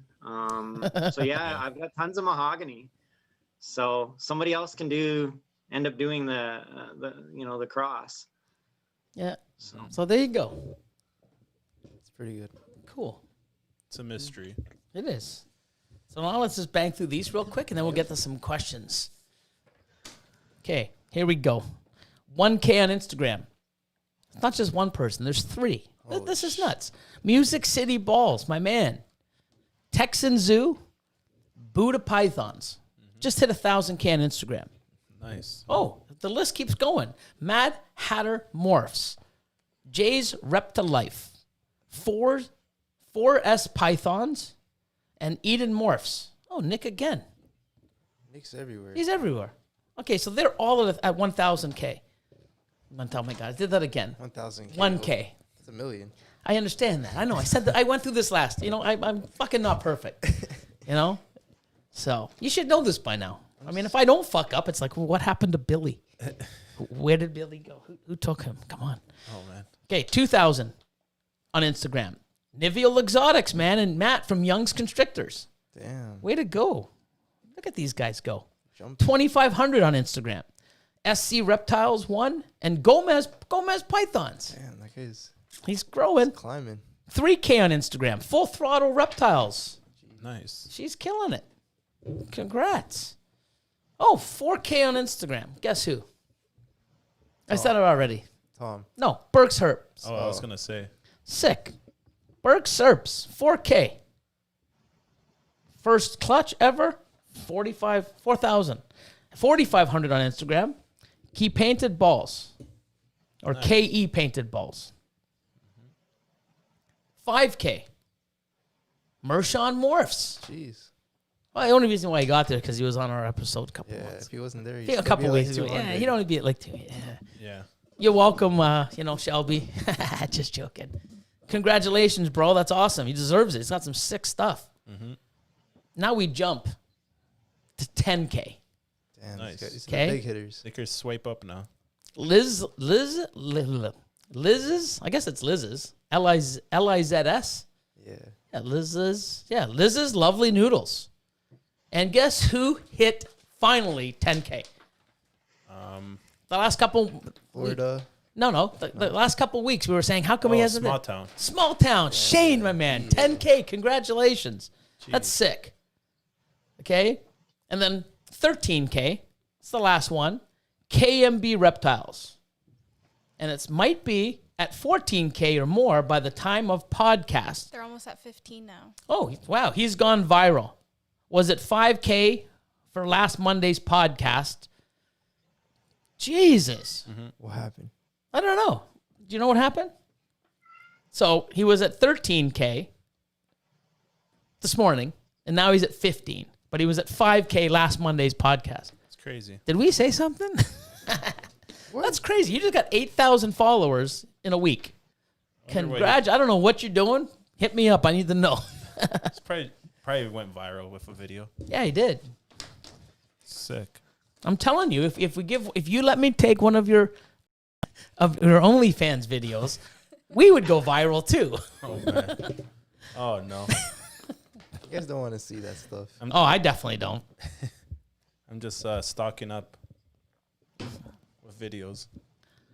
Oh no. I'm just gonna release it on the internet. Release it on the internet. Oh my God, here we No, go. I'm joking. That's like I don't have Double OnlyFans. entendre. That's crazy. I'm gonna break the internet. Has you released that much? Kim Kardashian style. What? Like, why? Oh, he's so quiet, but when he comes out with things, it's just like it's like a punchline. It's just boom. Oh my God. Lord Elion, you're awesome. Okay. Well, you know what? We're just going to get through this. Let's just kill it. Ready? Giveaways. There's 3 of them. Vivid Scales soaps. We know them well. They smell nice. They have awesome stuff. You've been using the soaps they sent? Of course. That's so awesome. I love it. Okay. So 1K, 1G follower. 1K, 1G. Oh, 1K IG. Jesus. It looks like a 1. Sorry, guys. Just write Instagram.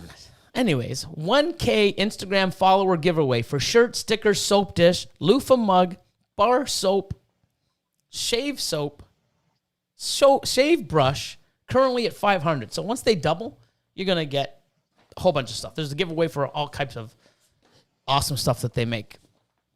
And all that stuff has snake shed in it and stuff like that. Yeah. Pretty cool. So Eden Morphs, man, Nick, at 2,000 followers, he's going to give away a sensor push. Nice. Sick. And like I said, all the links to these, everything we're doing right now will be in the description below. You can hit them up afterwards or now. Or so he's giving away a sensor push at 2,000 followers on Instagram. And Space Coast Morphs at 2,500 Instagram followers. They're going to do a giveaway for a leopard female ball python. Currently at 1,134 followers. So almost double. You got a long way to go. Let's give them some love. Mm-hmm. And might as well just do this once, and then we're done. And then we just questions. And, you know, all you overachievers, that's all we're going to talk about you guys tonight. Here we go. It's time for Shoutouts of the Week. Got to take the S off that. Shout out of the week. I should do that at the beginning. You know, because it's shout outs. I don't know. See how we screw up all the time. You guys don't even. Why do I always have to one to correct? I always thought that. I'm like, Well, then why- say, open your mouth. Come Well, on. if If it was a everyone- snake if genetic, everyone- you'd be all over my shit, wouldn't it? If everybody. Nope, there's rewa- Enchi in Check there. the There's camera. fucking Enchi in there. Check the camera. Check the camera. There's fucking Enchi in there. I'm actually gonna say check the cameras. If you guys go back to before you started, I was Oh. gonna mention it. I like this, but then you just kept going, so I was like, you know Good what? save. Nice try. Okay. I'll show you tomorrow. Crafts to creatures. Crafts to creatures. Creatures to crafts. Wow, nice shot. No, crafts to treasures. Oh, what the fuck? Wow. Yeah, I can't read, man. I'm getting old. I'm gonna have to get glasses. I just did hit 50 this year. So, you know, oh, sorry, I'm hitting Oh, my- 51. Oh, gee. Holy shit, 3 months, I'm 51. Crazy. Oh, man. Wow. Jesus. Anyways, crafts to treasures. Where the hell I got creatures from? No idea. Crafts to treasures. Makes a little bit of everything. Resin projects, soaps, t-shirts, diaper cakes. What the hell's a diaper cake? I don't want to know. Paul? Diaper cake. You know what's Have you funny? ever heard of a diaper cake, You want to hear something funny though? Corey? I've never. Yeah, diaper No, cake. never. Yeah, personalized cards and custom projects. And that's Instagram under crafts 2 treasures. CRAFTS number 2 treasures. Cool. Links below. Check it out. I'm definitely going to be checking them out to find out what the hell a diaper cake is. I'm kind I hope it's afraid not to one of those. Google it. Yeah, because you know that saying, you know, you have your cake and eat it too. I don't want that cake to eat it. You know, that's a cake. Whoa, diaper cake. I think it's just a cake for babies. But why? When does it call it a cake? What the hell would they Or call no, it? it's actual. It's an actual what? What is that? So it's like, it looks like a cake, But it's but diapers. it's made out of diapers, like all like nicely. Oh, a diaper cake. Okay, yeah. Okay. So I guess like for baby For showers. baby showers. Okay, Yeah. I see. Not I've seen- used diaper. No, cakes. I've seen that. I've seen Yeah. that actually. You know, so They're expensive. What the? Holy snap! Diaper. Nah, good thing I only check them out. breed snakes. Crazy. I ain't having a baby. Crafts to treasures. expensive. Gonna check them out definitely. So now that that's done, anything you want to talk about before we get into some more questions that you know our awesome people on Patreon have you know supplied us to talk about? I'm open to anything. So whatever questions are gonna throw at me. Okay, you have any question? No. No, I'm good. How about you? For just in general. For Ronald McDonald. Oh, okay. Okay, so ready? Here we go. So my man Michael, it says, could we discuss how to check your exotics for internal parasites and proper treatment? See a vet. That's pretty much it. Yeah.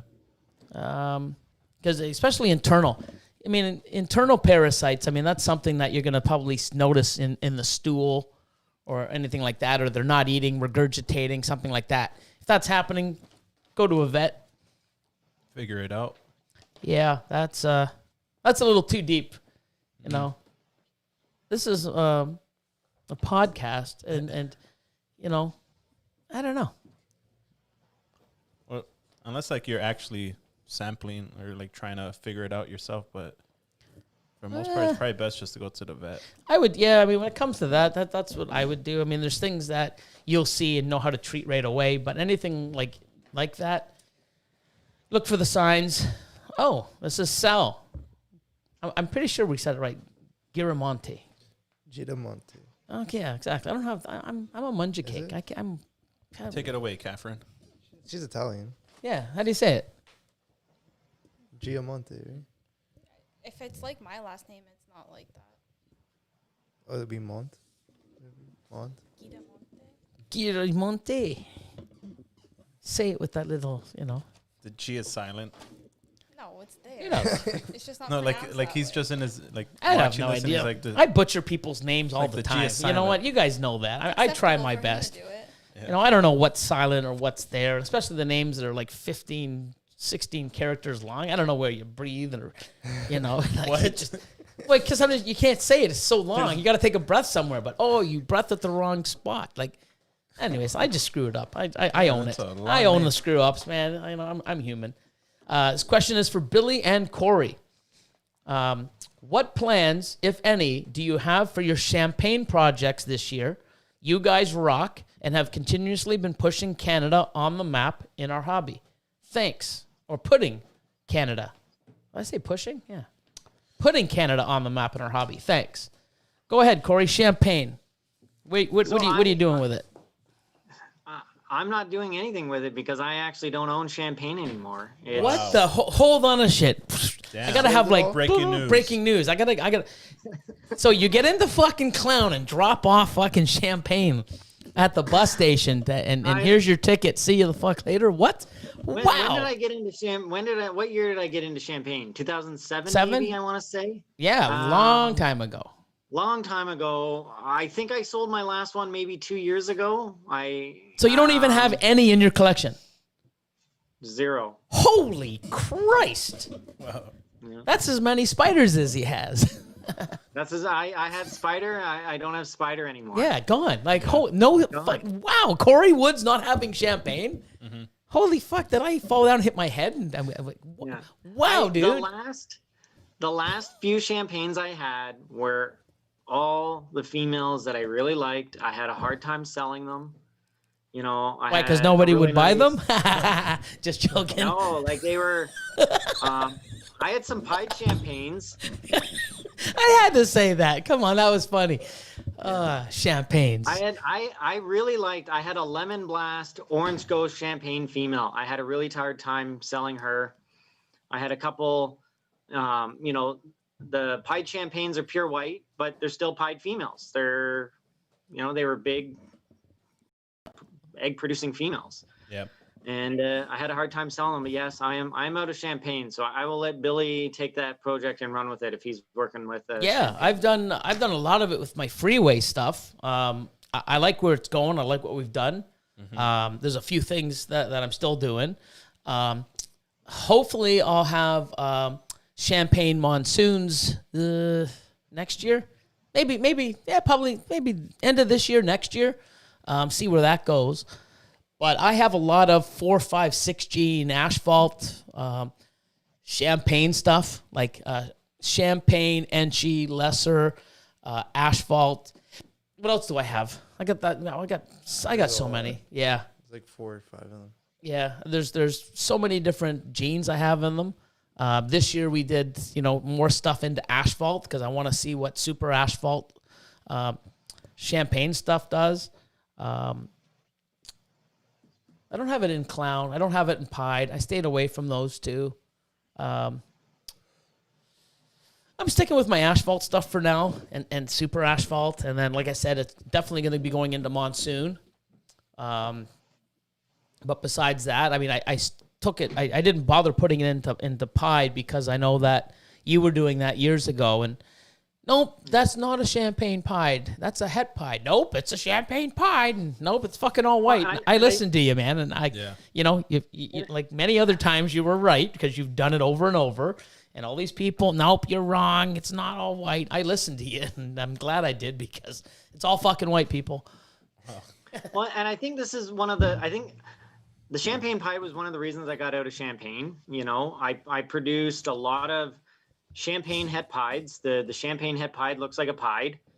The champagne pied looks like a white snake. And you know, if you take a champagne het pied and you breed it to a pied, and you get white snakes, you know, champagne het pieds that look like pieds, and you get normals. Like there's only a couple options there. Yep. Yeah. And if you end up producing 20 white snakes, they're all champagne pieds. It's a white snake, and people would be like, oh well, Bob Clark is selling champagne pieds that look like a champagne pied, and it's like Bob Clark is wrong.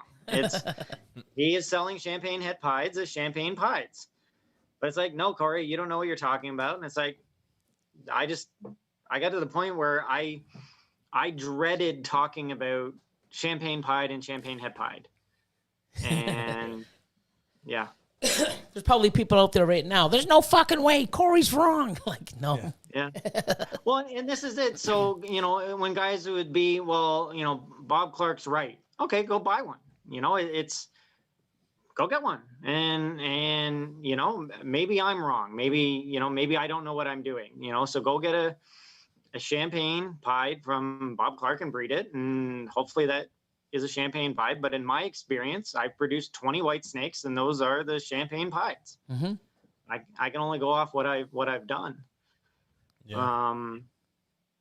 So yeah. And there was other stuff I did with champagne that, I believe that I produced, champagne puzzles. I would blacklight them and you could see the puzzle pattern, and people would be like, nah, I don't believe you. And it's like, okay, don't believe me. And, but yeah. Now Find out years later after you put all that work in. Should have listened. Yeah. Mm-hmm. So I have zero champagnes.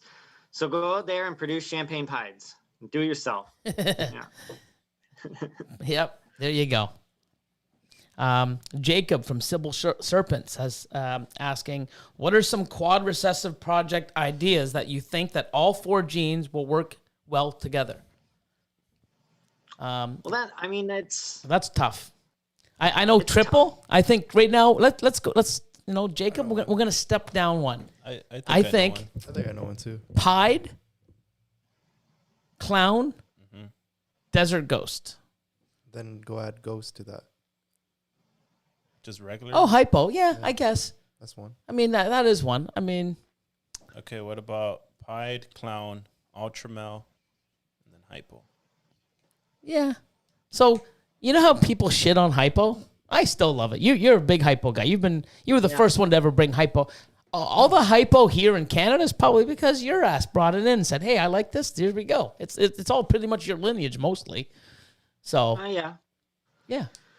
And I'm working to, triple quad recessives, but I'm more doing it in stepping stones, to make, quadruple hets and breed them together and try and get the 1 in 128. I can't even hit the 1 in 16. So to try and do the 1 in 128, I like to up the odds. So, I had mentioned before, I was really good at producing dreamsicle females. Now they're all big, now they're all breedable. They produce eggs, they're good producers. Okay, I'm going to take my lavender puzzle male and I'm going to breed it to a dreamsicle female. Lavender double hets, yeah. I'm going to get lavender double hets. So I'm still working with the 1 in 16, which is still going to be hard to produce, but everything's lavender. And, I'm trying to go that way, but maybe I would be lucky and get the 1 in 128 the first time I breed, quad het to quad het, but that's why I have so many females. I try and up the odds of my projects.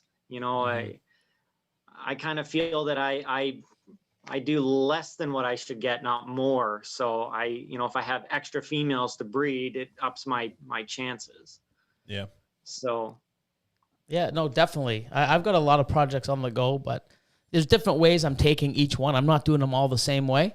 So some I'm doing those long shots, but when I take those long shots, I know in years to come I'll purchase something that's a double visual head or something that like, you know, is that stepping stone that pushes it forward. But I just got, we have another super chat from our man DMJ Reptiles.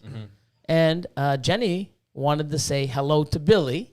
Hello back. But not only that, it's her 7th birthday today. Oh, wow. So Happy sick. birthday. Happy birthday, Jenny. You have to have a happy birthday. I got to have so many things. Right now, all I can do is, Catherine, sing away. we can give her an applause. Happy 7th birthday. That's awesome, Jenny. Yeah, that's cool. Awesome. I remember when I was 7. I don't. Don't? You know how long ago that was? You weren't even born twice. No, I was born twice. Well, you're Oh, 20. No, you weren't. Yeah, Oh, no, you're 22, right? 23. 23. So that's 46. So basically, guess what? I would have been 3. 3, yeah. So, but I'm almost right. Yeah. Yeah. 7. Why? How did? Sometimes I can't even remember what I did last week. Never mind fucking when I was, 30, almost 34 years ago. 44 years ago. Can't see? You screwed me up already. Happy birthday, Jenny. Yep. Next, House of Gaia Pythons. Sal. State 48 brought this up earlier. Corey, how do you get 7 to 8 hatchlings in the same perfect position in almost all of your photos? I know. Also, lots of love to my wife, Amy Giramonte. Thanks, Team MC. Yeah. Yeah, so when you pose, they're Yeah. always like in the same How the position. fuck do you The do same that- color. Yeah, the same color like the same- background. He's got his staging. They're like, that? they're shiny. They're fake snakes. They're fake. They have to be.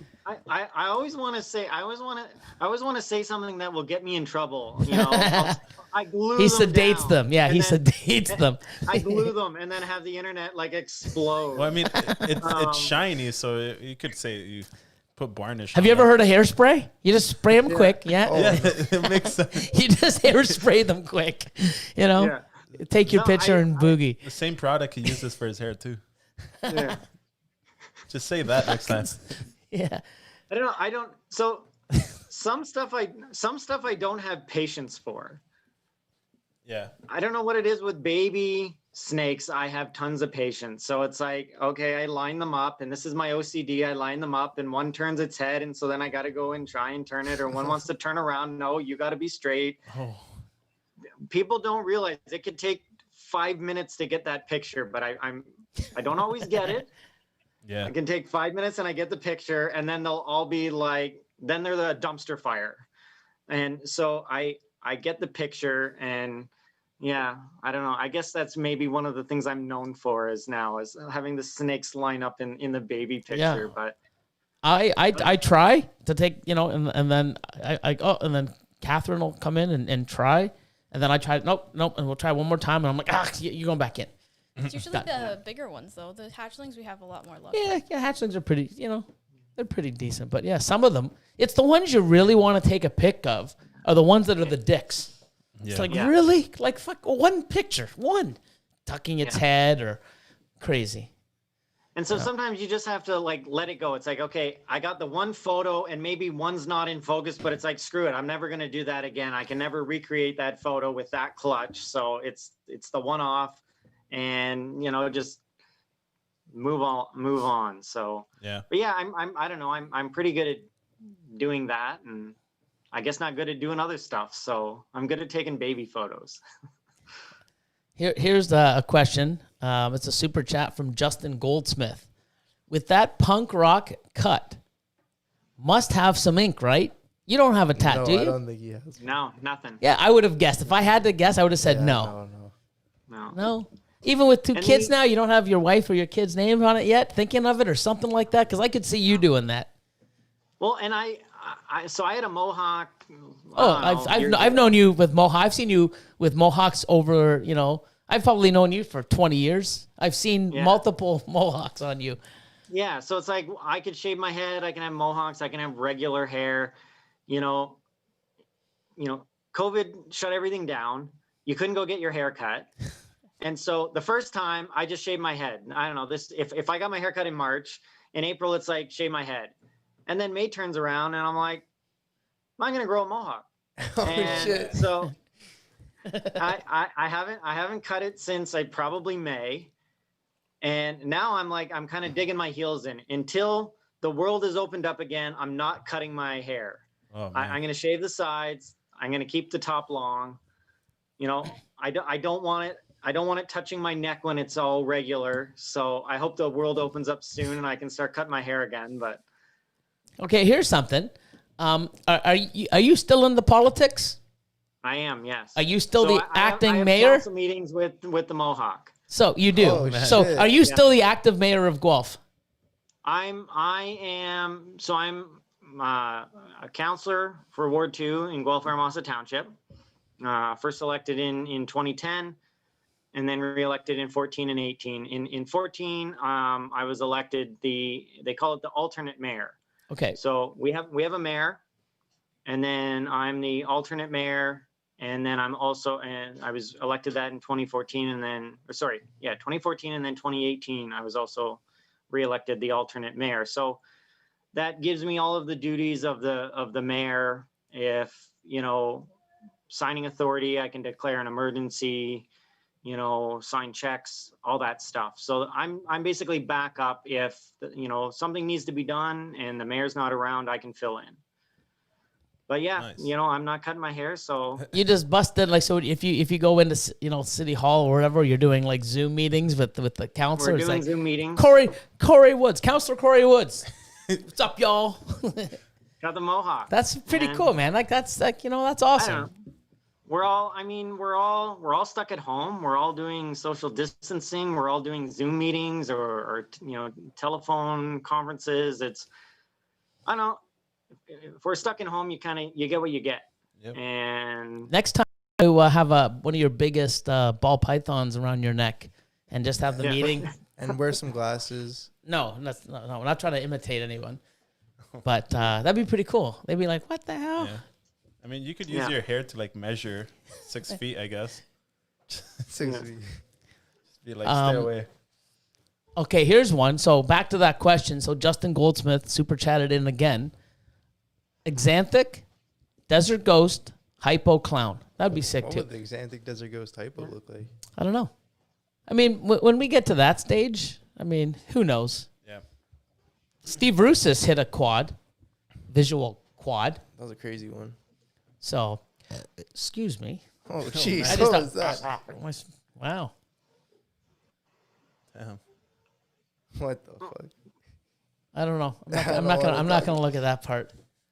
So, yeah, some of the we look at the chat and some of the stuff in there is just, you guys are animals. Yep. Animals. Another question. This is from Callie from K-Pop Pythons, or K-Pop for short. Corey would like to know more about the dot matrix gene. So would I.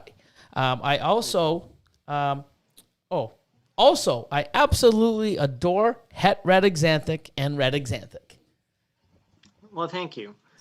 So when you keep a gene for a while and you breed it for a while, I had a guy ask me the other day, you know, are there any genes that I knew of that were detrimental in red axanthic crosses?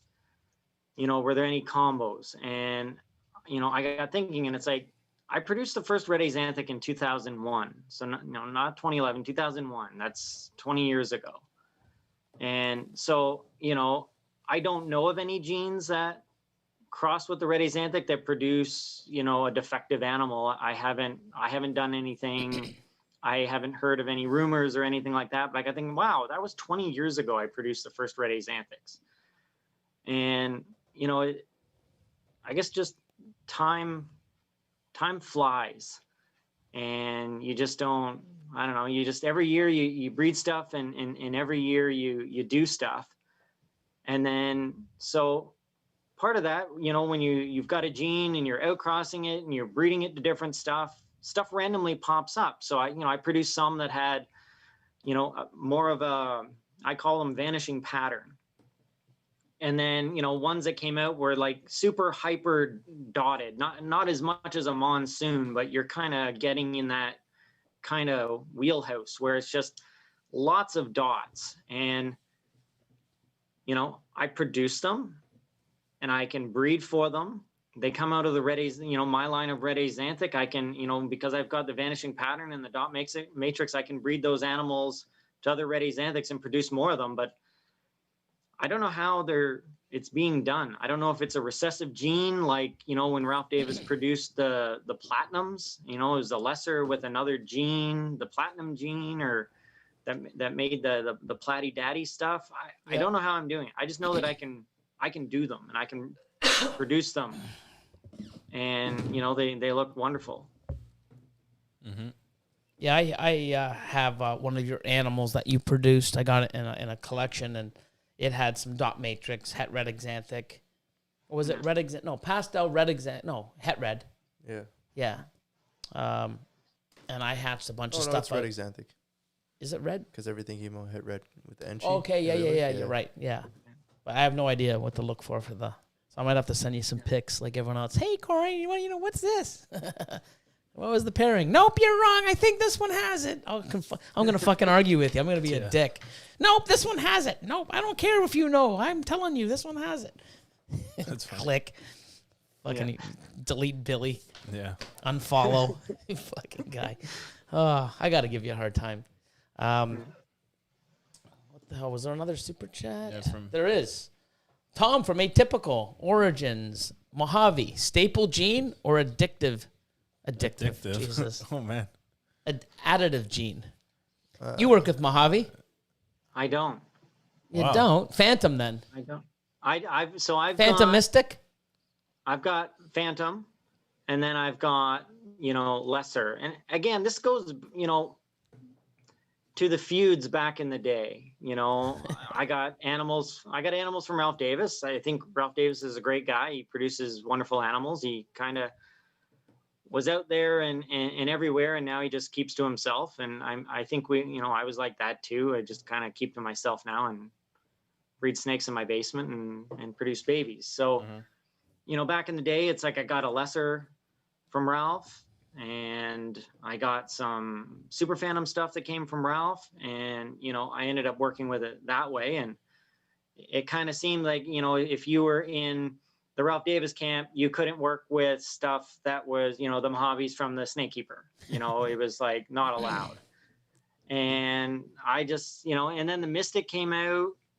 I forget who originated the Mystic, but then that came out, and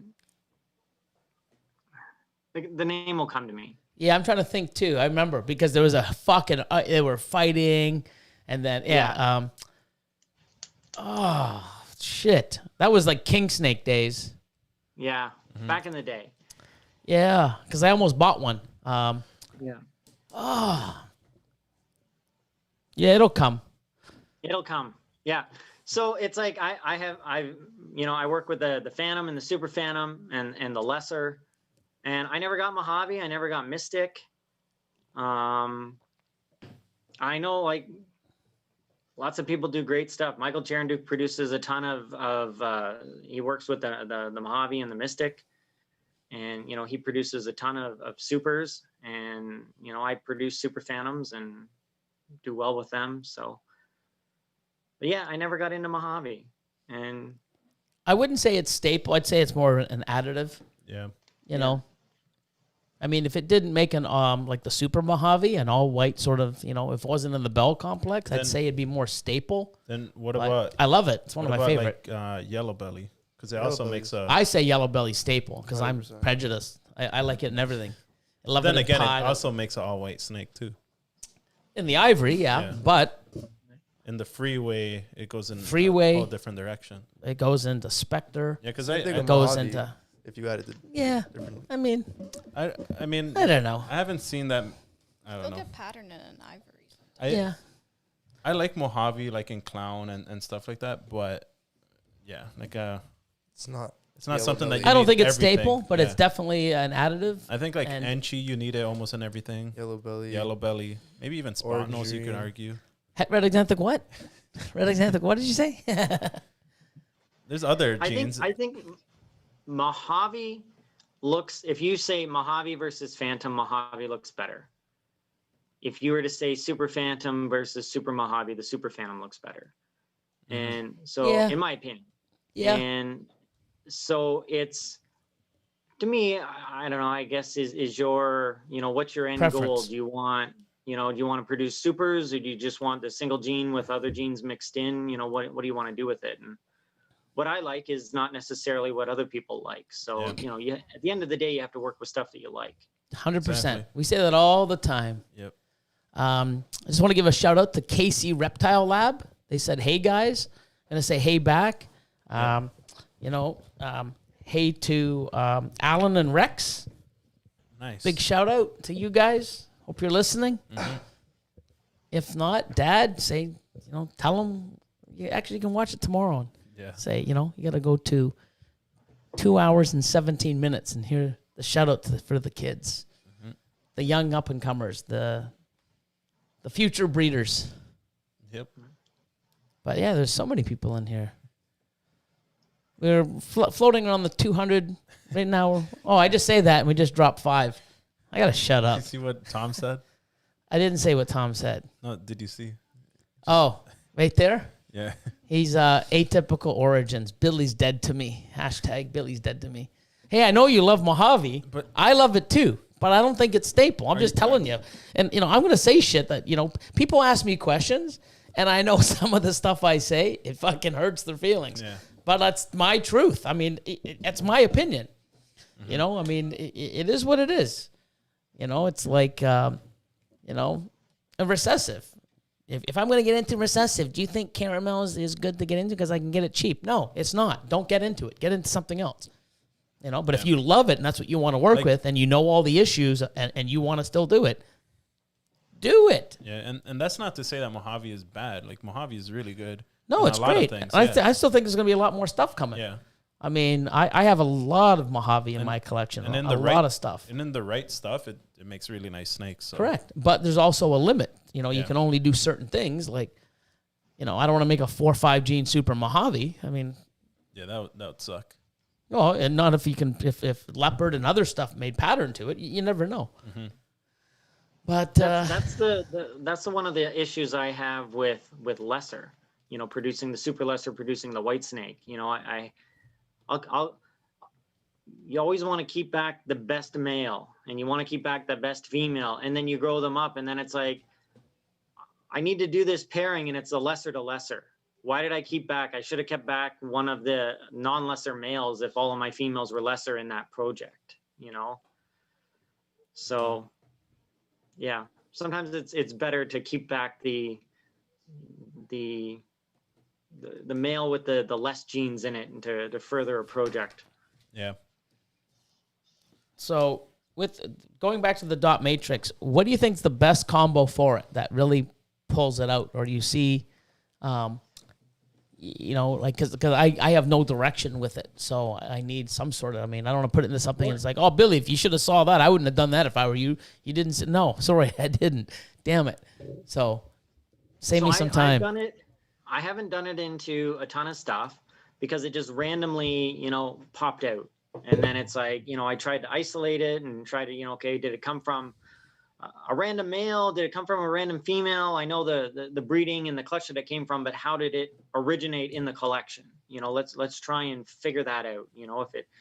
If it came out of, red axanthic genetic stripe or red axanthic orange ghost or, super pastel red axanthic, how did it get in there? How do I isolate it? And I kind of, in the painstaking process to try and isolate the gene, I didn't do a lot of crosses with it. So I produced it in, pastel, red axanthic, super pastel, lesser. I've bred it into black pastel to produce the onyx crosses. But yeah, in my OCD quest to figure out how that gene originated, I didn't do a lot of crosses. Kept it simple. Okay. So in other words, Billy's got a lot of fucking work to do. Yes.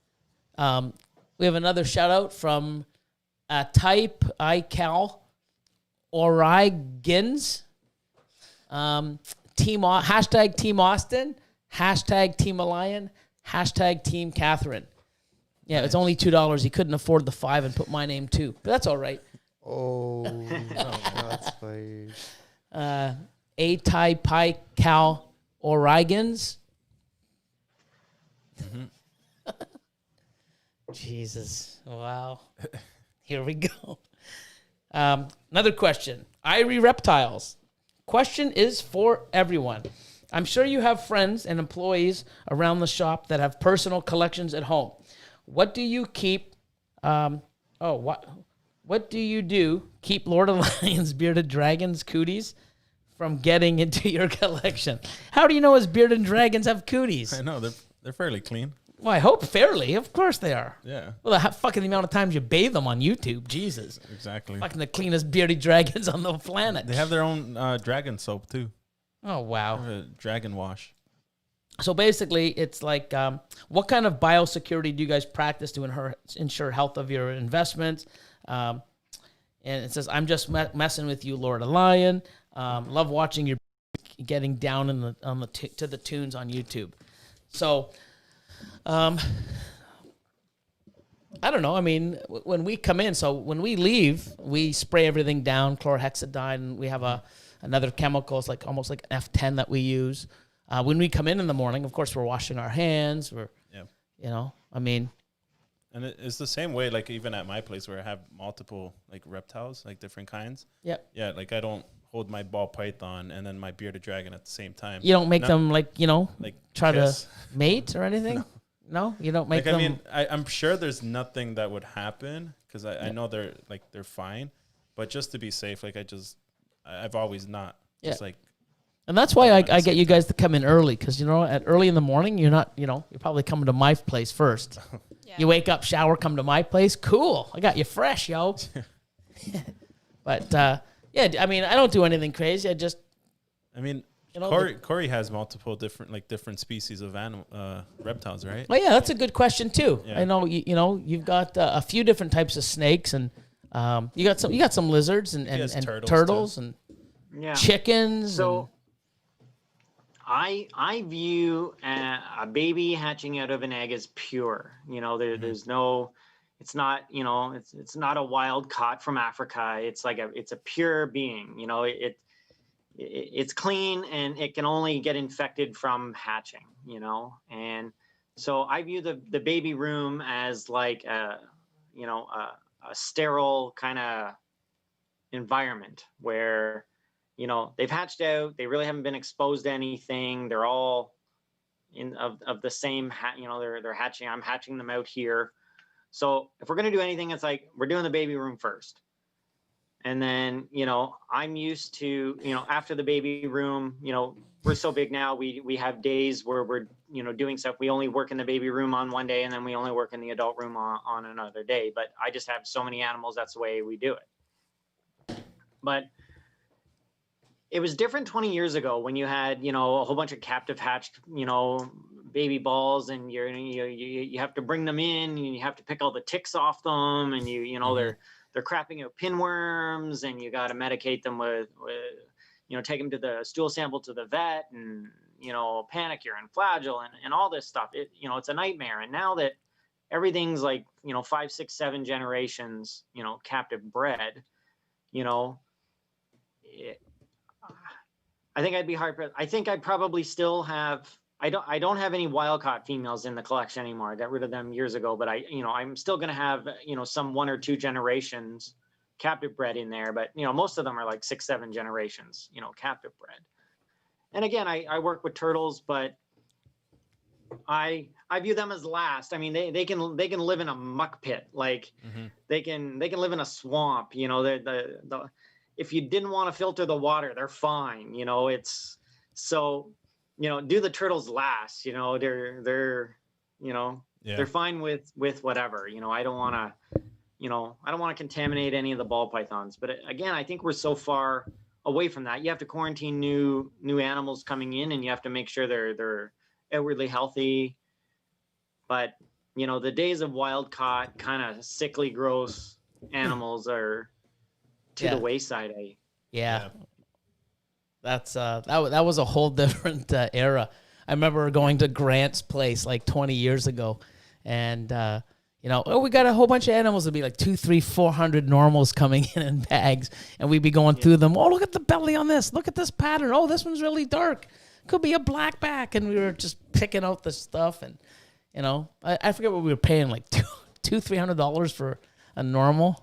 Oh man. Yeah. It was crazy. So I have OCD.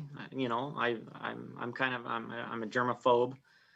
And, you know, I kind of joke with people. It's like, you know, I go somewhere and then the joke is when I get home, I have to burn my clothes. You know, I go to a reptile show and I come home and, you know, I don't actually burn my clothes, but it's like, okay, I strip down in the garage and I throw, the clothes right in the washing machine and I go have a shower.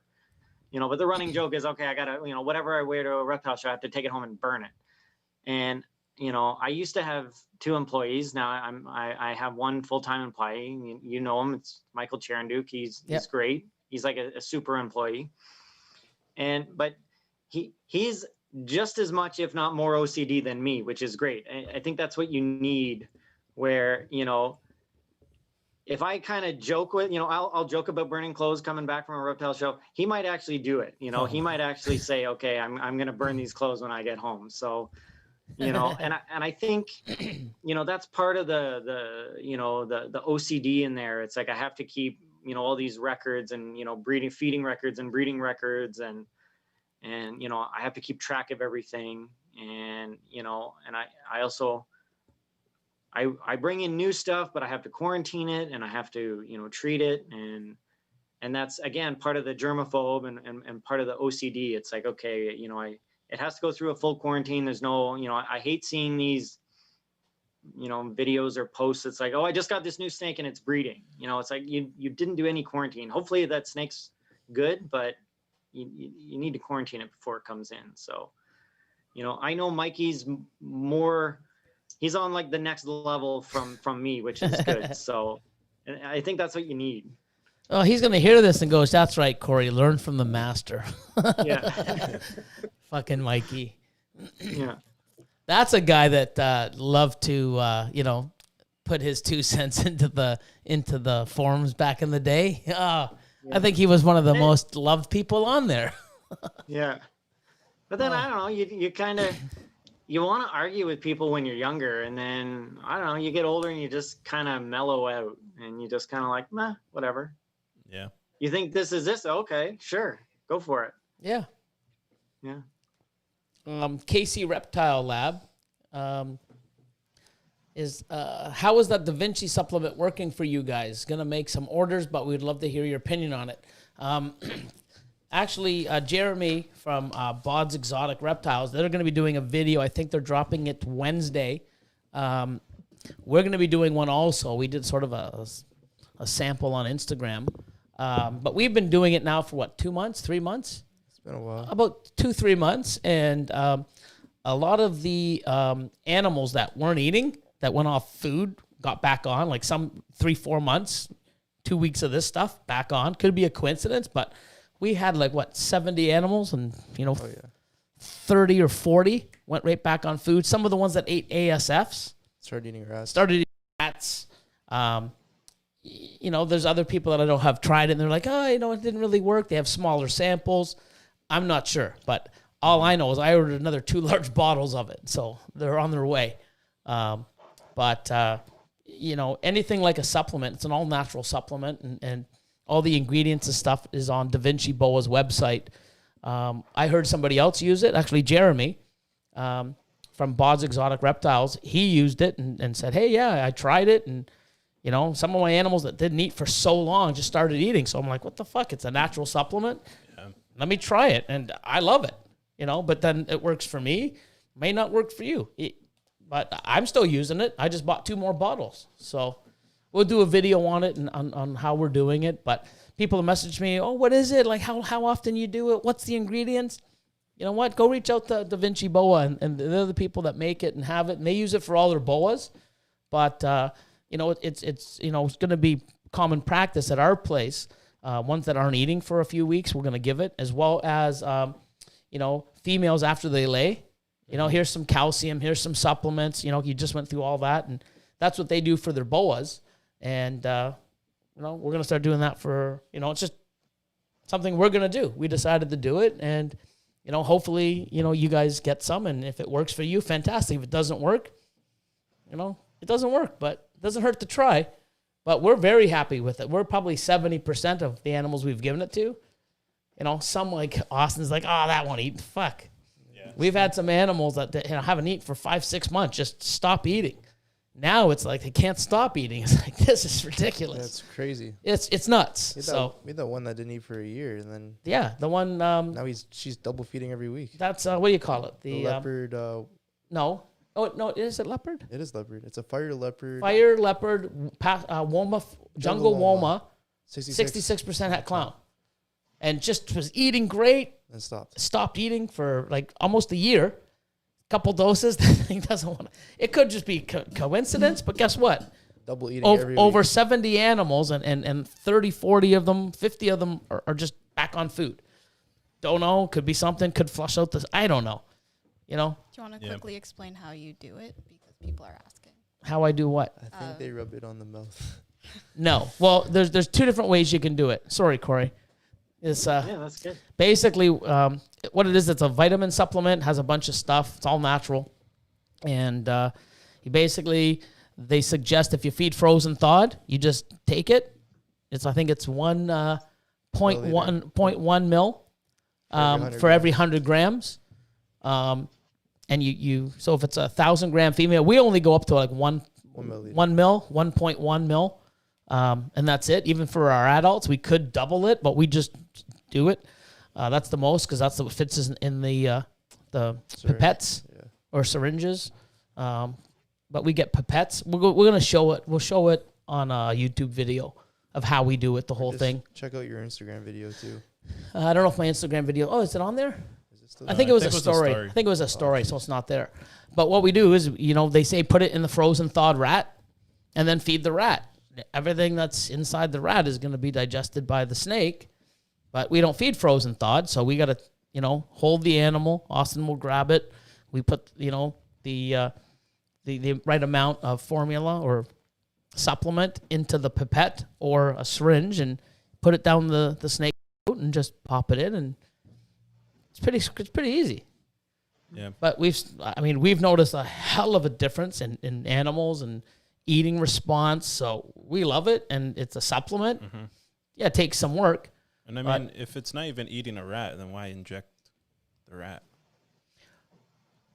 Oh, that's See, that's that doesn't even hey, that's actually holy God, Lord of Lion. Oh man, yeah, yes. You know what? It's time for a water break. This guy's thinking too much. Yeah, you're thinking too much. Man, so I used so a lot of brain cells there. That's hilarious, because hard. that's really good. So anyways, that's right, because what they say is you know, put it inside your frozen thawed rat. But like, I didn't even think about that. See, Lord of Lion just drops the bomb, nice and quiet, and then he comes out and it's just mind blowing.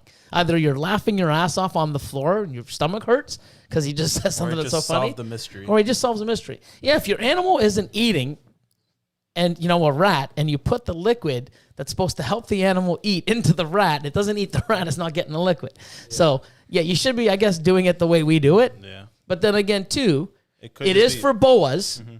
So, you know, a boa will eat anything. So that is true. Going to the ball python side.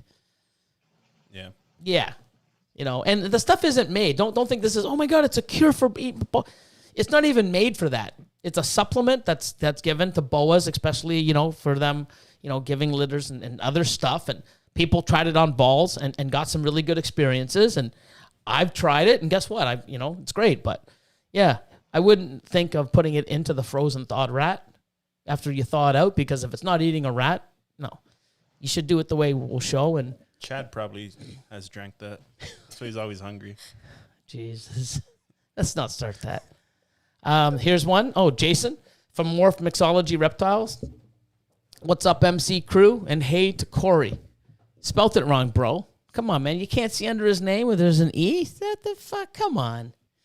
You slacker. Jason, such a slacker. Really like the stuff you're putting out, man. Mm-hmm. That's probably to you. He hates the shit I do. He's always like, fucking that Mutation Creation Billy guy. Fucking garbage he puts out. Can't even follow him on Instagram. Yeah. DNA Reptilia. Take it away, Austin. Sucks this male cine clown and female posset clown picked up with him are both posset caramel. Do I try them 3 years to see if they are? So At this stage of the game, do you think if somebody had het caramels, I mean, I've got some of it in my collection. I've got like triple and quadruple hets with it. I'm breeding them anyways. You know, then I can select what I want or what. I mean, would you try proving out the het stuff for the caramel clown stuff, or would you just sort of bypass it and sort of skip it? What would you do?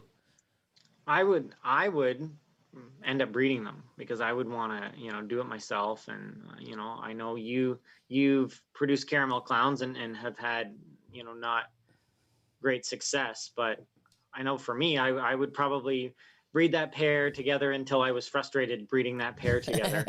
But yeah, I would have a hard time ignoring the caramel in there. You know, I would have to like actively concentrate on not breeding that pair together.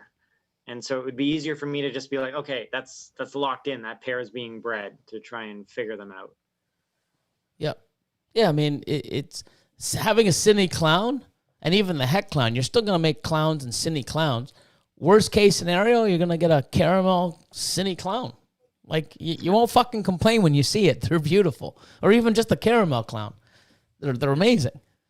You know? Yeah. And you may have ones that aren't kinked. You never know. But then I've had some clutches that were no kinks at all. And then other ones is like, are you fucking kidding me? All kinked. It's like, man. So it's just how you roll it. Mm-hmm. But I've produced 4 caramel clowns in 3 years. And, you know, I just decided to get out because, you know, having the double hets and some of the other stuff and with myself, I just don't want to have animals just to keep producing caramel clowns. I want to keep stacking it and adding it. And then doing that takes a lot of space. And, you know, I didn't want, because of my ups and downs with the project, I didn't want to keep going in and adding more stuff. And, you know, you can only get sort of kicked in the nuts so many times with a project. And you're like, you know what, it's time for me. It's time for me to move away from this one. And I just made that decision on my own. But there's a lot of people still doing caramel stuff, and, you know, the power to them. Yeah. You know, I did it for years, and so have you. I just moved away. Yeah. When you can only have, you do reach a point where you don't have any more space.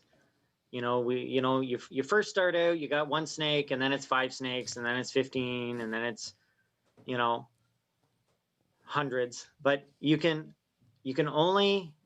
to a point where you have to be like, okay, that's it. You know, this is the number, you know? So in my case, it's going to be more than other people. If I have 450 adult females, that's my number, and that's it. So if I decide I'm bringing a new project in, that means something else has to go out, you know, and maybe it's not, you know, get rid of it all. Sometimes it is, but some of it is like, okay, I can't have 40 caramel and het caramels. I can have 5, you know, because I need those 35 extra spots for something else that interests me. So it's great when you can say, I'm going to keep everything and just keep buying cages. That's great. But there does come a point where, okay, this is it. I got no more room. I'm out. I'm maxed. That's it. I'm not expanding. I'm not, you know, building a building. This is it. This is my footprint. So yeah, and that's when the tough choices come in. You know, what do I keep? What do I move out? Because if you always want to grow and you always want to do different stuff or expand on what you already have, what do I let go? And that's when the real tough questions come in. Yeah, definitely. Yeah, no, I can see that because I remember asking you a few times. It's like, you know, do you got any of these? I do. I just don't know how many I'm going to let go, or if I am letting any go, I have to wait for another 2 months to see what. Yeah, I mean, and then when you get there, you have to make a decision, and then it's like that's like fuck. What do I do? And you probably even sort of when you do make the decision, you sometimes kick yourself. I shouldn't have let too many go, or I should have let more go. Mm-hmm. You always have that. If I keep back 100 females every year, that means when they're now 3 years later in their breeder size, I got to sell 100 adult females. Now, whether it's 3-year-old females or 10-year-old females, I have to make room for, 100 New ones. spots. So, usually the first 50 are easy. It's like, okay, I'm keeping orange ghost pieds, so I'll sell the pied head orange ghosts. That's easy. But when it's, expanding projects or moving projects, that's, the first 50 adult females to sell is easy. Then it's like, then you add, okay, I'll add 30 more. When it's down to the last 20, it's like, I don't want to sell these. Like, I want to keep everything. It's like, I'm selling really good females and I don't want to, I'm selling 5-year-old head puzzle females that I don't want to sell, but if you only have so much room, you got to make some of those sacrifices. No, I hear you. I've just been lately just keep adding. So in the facility I have now, we just said, you know what? Let's go 2 levels higher.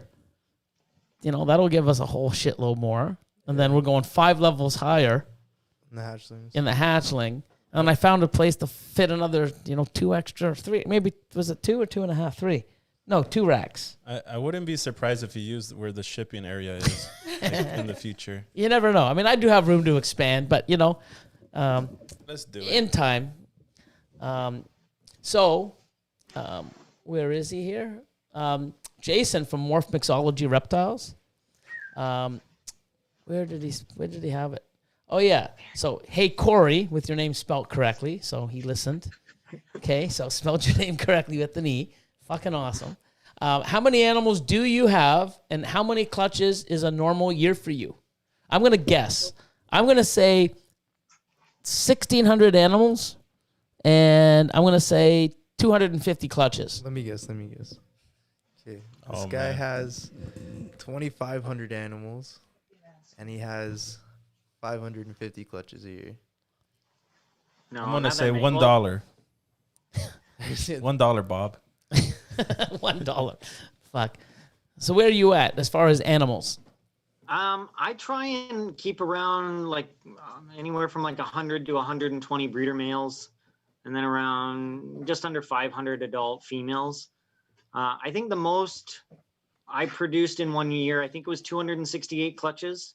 Oh geez. I think this year I did 207 clutches, which it's a lot of animals. Yep. I think last year I kept back like 150 males and 300 females, and then when I counted them all, and then it's like, no, I can't get back 300 females. I gotta cut that down to maybe like I want to get in the 100 female range. But again, it's hard because you have all these projects you want to work with, and it's like, okay, if I want to try and keep the formula where it's like keep 100 females every year, which means I have to sell 100 adult females every year. That ain't gonna work. Yeah. It's hard to do. It's really hard to do. There's like sacrifices that you have to make where it's like, I don't want to do this. I don't want to sell this. And then the alternative is, okay, I'm gonna add more racks and I'm just gonna have more. But if I produce 1,500 animals a year, I still have all of the breeder, males and females. And then, in the height of like the busy season, when we're talking October, November, I could be hatching 8 clutches a day, which is a lot of work. You think, oh, this is all fun. It's like, no, this is Yeah. this is work. This is, all day taking babies out of the incubator. Super fun, but it's work. Even organizing it, like labeling it and everything Doing else. everything, you gotta. And your records too. You have amazing records of your stuff. Yeah, and I've got a birthing record, and it's like it's a blessing and a curse. And I can see that. Oh, definitely. it's when you're selling animals, it's really good for overseas sales. If somebody, whether it's an existing customer, a new customer that's outside the country, they don't have an option to come and look at stuff in person. They're in Japan or South Korea. It's just I say, okay, go to the birthing record and you can see, pictures. Not everything I produce. There's some stuff I don't share, but a lot of it I share. But then, so that's good that way where people can, see what I'm producing. it's a curse if people go there and see, oh my God, he produced 50 pieds. You know, pieds are worth nothing now because Corey produced 50 of them, you know, and, you know, people don't realize that maybe the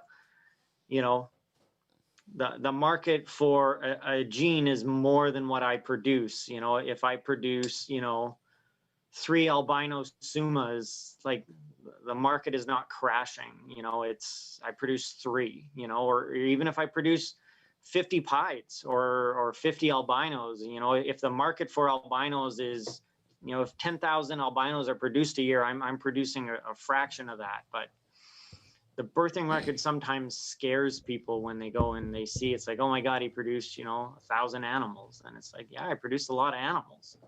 You know, I've been around for a long time. I do a lot of wholesale. You know, I've got 1 employee. I've got myself. You know, I wholesale a lot of stuff. I'm more set up for wholesale. And again, sometimes that isn't great for me because people want, you know, can I get 72 pictures and videos, and can you, you know, I need 29 different belly shots. And it's like, no, that's not me. That's not, you know, I'm just not set up for that because I'm doing, you know, bigger wholesale orders, and I do a lot of retail, but I'm more geared towards wholesale, you know, sales with a little bit of retail on the side, not the other way around. So yeah, but it's a lot of animals and it's a lot of work. So that's what I tell people when they're getting stuff. If you go, do it slow. You can't go, if you go from 1 animal to 100, you're going to get burnt out. Yeah, you're gonna find out that, I got too much to, you know, I bit more off than I can chew. That's, you know, the people that are like nothing in 100, they're gone in like 2 years. You know, it's the guys that, you know, get into it slowly and, you know, have a small collection and breed it and keep back some stuff and get some other stuff and kind of grow organically. Those are the people that are going to be in long term. Yep. Interstellar Reptiles, Max, he's asking, what plans do you have to push the red xanthic puzzle project? Definitely want to produce some of my own. Yeah. So I've produced the red xanthic puzzle. I love it. I want to produce more of them. The puzzle red xanthic is great looking animal too. You know, I'm not a salesman. You know, I produce, you know, Billy's a better salesman than I am. You know, Mark Mandick's a better salesman than I am. You know, I produce, my strategy is I'm going to produce the animal and I'm going to let the animal sell itself. I'm not a salesman. So, you know, other people are a lot better at you know, pushing an animal and promoting that animal. I'm more like, here it is, you know, here's a red xanthic puzzle. It's amazing. Buy it, don't buy it. I don't care. I love looking at it. So yeah, I more produce stuff. I like to produce stuff that I like, and I'm always grateful that other people want to buy it too, but I always produce stuff for me first. Yep. Well, another key thing, I think the way the whole market is going is, you know, Justin, Ozzy, there's so many other people, even some stuff that, like with the freeway and super asphalt stuff that I make. Mm-hmm. When you put it out there, people are like, holy fuck, oh my God, what's that? How much is that? It's not for sale. Well, if it was, it'd be like, you know, like 5 figures. And they're like, wow, but I don't have that. But look what I do have that could make that in the future. So by putting out and making those animals that we make or create or you know, inspire others, you know, first of all, they're not even for sale. And if they were, they're probably out of your price range, you know. But there's stuff out there like we had to. We didn't just make this animal out of the blue. Like we had to make stuff and take 3 to 5 years or even longer to hit it. But now, hey, you guys want to get into it because look at all my hard work. Look what I made. It's amazing. You love it. Now you got to put the work in, and now you can get the other animals that can make that. Exactly. So it actually helps people by putting stuff up. And, you know, how many of those lavender puzzers did you sell last year when you made them? I produced 2 and I kept them. Correct. So guess what? Yeah. Fuck, I want that. How much? Not for sale. How do I get one? Well, I have some lavender 66% het puzzle and the shit that you don't want. Well, hey, you buy these because if you want one of these, you might even make them this year and not even fucking sell them. You never know. So, you know, people said, oh, is that ever going to... I might be able to make some more monsoon stuff, but if I do, that's when I'm going to decide if I'm keeping it or not. But if I make some this year, which I am, and I'm not selling any, guess what? You don't got any. Mm-hmm. So you got to get some of the ingredients to make that in case they're not out there. And then if I do put one up, you're going to go, how much? Holy fuck, I don't have that kind of money. Well, that's what they're worth. And the thing is, Some like, of the while stuff- you're waiting, you could be raising up a baby too. 100%, yeah. Yeah. Well, with the, you know, when the puzzle was first produced, you know, it was, again, the rumor was it's linked to pastel because, you know, they had pastel puzzles and super pastel puzzles. It took a long time to isolate the pastel out and just produce puzzle without pastel, yeah. You know, there was a rumor back in the day where it's like, oh, it's allelic, it's sex linked, or it's gene linked to the pastel, like, and it's not. But it took so long to get a normal puzzle, and you know, monsoon kind of falls in that because it was originated out of the crystal. It's like, you know, as soon as you produce a monsoon that's not Mojave or not special, it's just monsoon. Same with just plain Jane, nothing else in there puzzle. People want those. They're hard to get. They're going to be, you know, they're a hot commodity, and monsoon's going to be the same, just regular, nothing in it monsoon. Get the Mojave out, get the special out. That's what people are going to want to buy because it was such linked to the gene. Yeah. I've got 2. No special and no Mojave. Yeah. So I think yours is possible het clown too, no? the one is, yeah. The other one is 100% het pied, and the other one is het clown, 50%. But I'm definitely proving it out. But yeah, And I mean, you it's probably get emails every day. Will you sell me that? And the answer is no. well, yeah. I mean, you know, And super chats. what do you mean, and super chats? I got a super chat today to sell something. Oh yeah. But no, Yeah. he's talking about the monsoon. Yeah, or yeah, anything. It's crazy. The thing there's some stuff that I don't want to sell. Like I made it for me for future projects. And yeah, I can turn down 3K, 4K, 1,500, even 600, whatever. It's not worth the money for me because I made it and it's in my holdback rack because what I need to do with it or what I want to take, you know, that project or my collection to.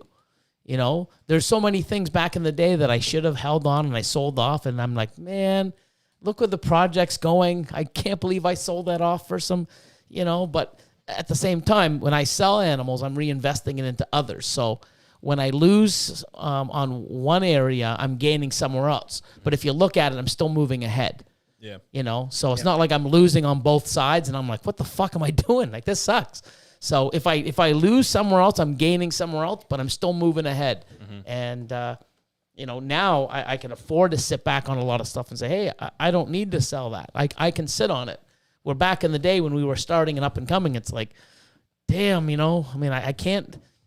When I produced the first 2 killer clowns in 2012, I think I got 10K each for them. Nice. You know, 20 grand, you know, 8 years ago for 2 ball pythons. How do I say no? You know, I mean, I didn't even have any. I never even kept any. I sold them both. And that was 7 eggs from double het to, double het. No, het to het. What am I? I don't know. Hold on, I'm trying to think of the pairing. For which snake? The killer clown. It would be a 1 and 8. From a pastel. Pastel het to pastel het. It'd be 1 and 8. 1 and 8. So, and I hit 2. So I was like, wow, I was super happy. And then I sold them. And then I was like, man, you know, but look what I got for it. I invested that into some other stuff. But I wish I kept it. And then 4 years later, the one guy that bought it had 3 or 4 clutches out of it, and I bought it back. Yeah. So, But yeah, I mean, sometimes you have to sell stuff off, and sometimes you regret it, and sometimes you hold stuff back, and you should have sold it, or that you never. I know, at least for myself, I don't know if I should keep too much back or not enough, or I sell too much or I didn't sell enough, and it depends on the project. But a lot of my asphalt stuff now, where I've seen it in super asphalt and some of the combos people have made, I've sort of refueled, some of my directions. And, I'm some of the stuff just ain't for sale. Like any of my 3, 4, 5 gene asphalt clowns, females, fucking ain't going nowhere. Like, not even the asphalt. Oh, no, it's an Enchy asphalt clown. Yeah. Yeah, Enchy asphalt clown is my lowest asphalt clown. And Shiva pastel too. Pastel Enchy or just pastel? Pastel asphalt. Yeah, you're right. Pastel asphalt. And then everything else is like cinnamon Enchy, combo. Yep. They're not going anywhere because I just love the freeway clown stuff. And you need them basically. Yeah, Sterling Nelson just produced this. I think it's super pastel, super gravel clown. Yeah. Fucking nuts. But you did have some het clowns. I think it was like some asphalt het clowns. 66%. Oh, okay. Then that was last year. I think that you had some. Yeah, I made a whole bunch of hets. Yeah. This year, I went for the gusto. I mean, I hit some more freeway. I hit a pastel leopard freeway clown. Pastel leopard ivory clown. Pastel leopard ivory clown. Pastel ivory clown. Yeah, so some cool stuff. Yeah. Pastel spot nose freeway. 66% egg. Yeah, we'll show that in the video. Don't worry. But yeah, I mean, a project like that, I enjoy and I love it. And it's not a dollar value. It's I want it for that project. The more I have, and like you said earlier, the more you have, the more different projects you can take it. If you're limited, you're like, you know what? Which one do I hate being limited. Yeah. And I guess if you're looking into doing, freeway clowns, you should. If you can't find asphalt, then get yellow belly in your clown. Right, but I also want to push for the super asphalt. But I mean, just for the general people out there that are looking for. Correct. You know what? If you want to get into freeway clown, look for yellow belly clowns or combo yellow belly het clown. There's most likely going to be an asphalt clown male. Down the road. CD Constrictors, Corey, he sold all of his off, like his asphalt clowns. He got a mail for me a few years ago, bred it, made some asphalt clowns, flew out the door. Yeah. Now, those people are taking those asphalt clowns and putting them to ivories and making freeway het clowns, combos. They're putting it, if they have yellow belly clowns or yellow belly het clown combos, put the asphalt clown to it. Yeah, I mean, there's going to be a lot of cool combos coming out. So I'm excited. And that's why, I know it's going to be great. Plus, I'm excited about it, and I want to hold as many back. But half the stuff, the amount of stuff that we could sell right now in our holdbacks rack, it's crazy. People are like, oh, you're in this for the money. Well, why am I turning down hundreds of thousands a fucking month? You guys fucking are, shut the fuck up. It drives me nuts. Well, for me, I have to, clutches start to hatch. I'm like, okay, hold it. I have to hatch out the entire season and then look at all of the holdbacks in one big picture. And then I can go through and start thinning it out because I might, produce something in clutch 4, but maybe I don't produce anymore. So I got to hold everything back from clutch 4. I make that mistake a few years. Oh, no, you know what? I got 3 more clutches coming and one fucking reabsorbs. The other one will slug out or I miss completely. And it's like, motherfucker, I sold those 2 because I know I had 3 or 4 more clutches. And if it doesn't happen, or retained sperm from the year before, you're like, are you kidding me? And then now I'm stuck and I sold these animals off. And if I knew how the rest of the year would be, I wouldn't have sold them.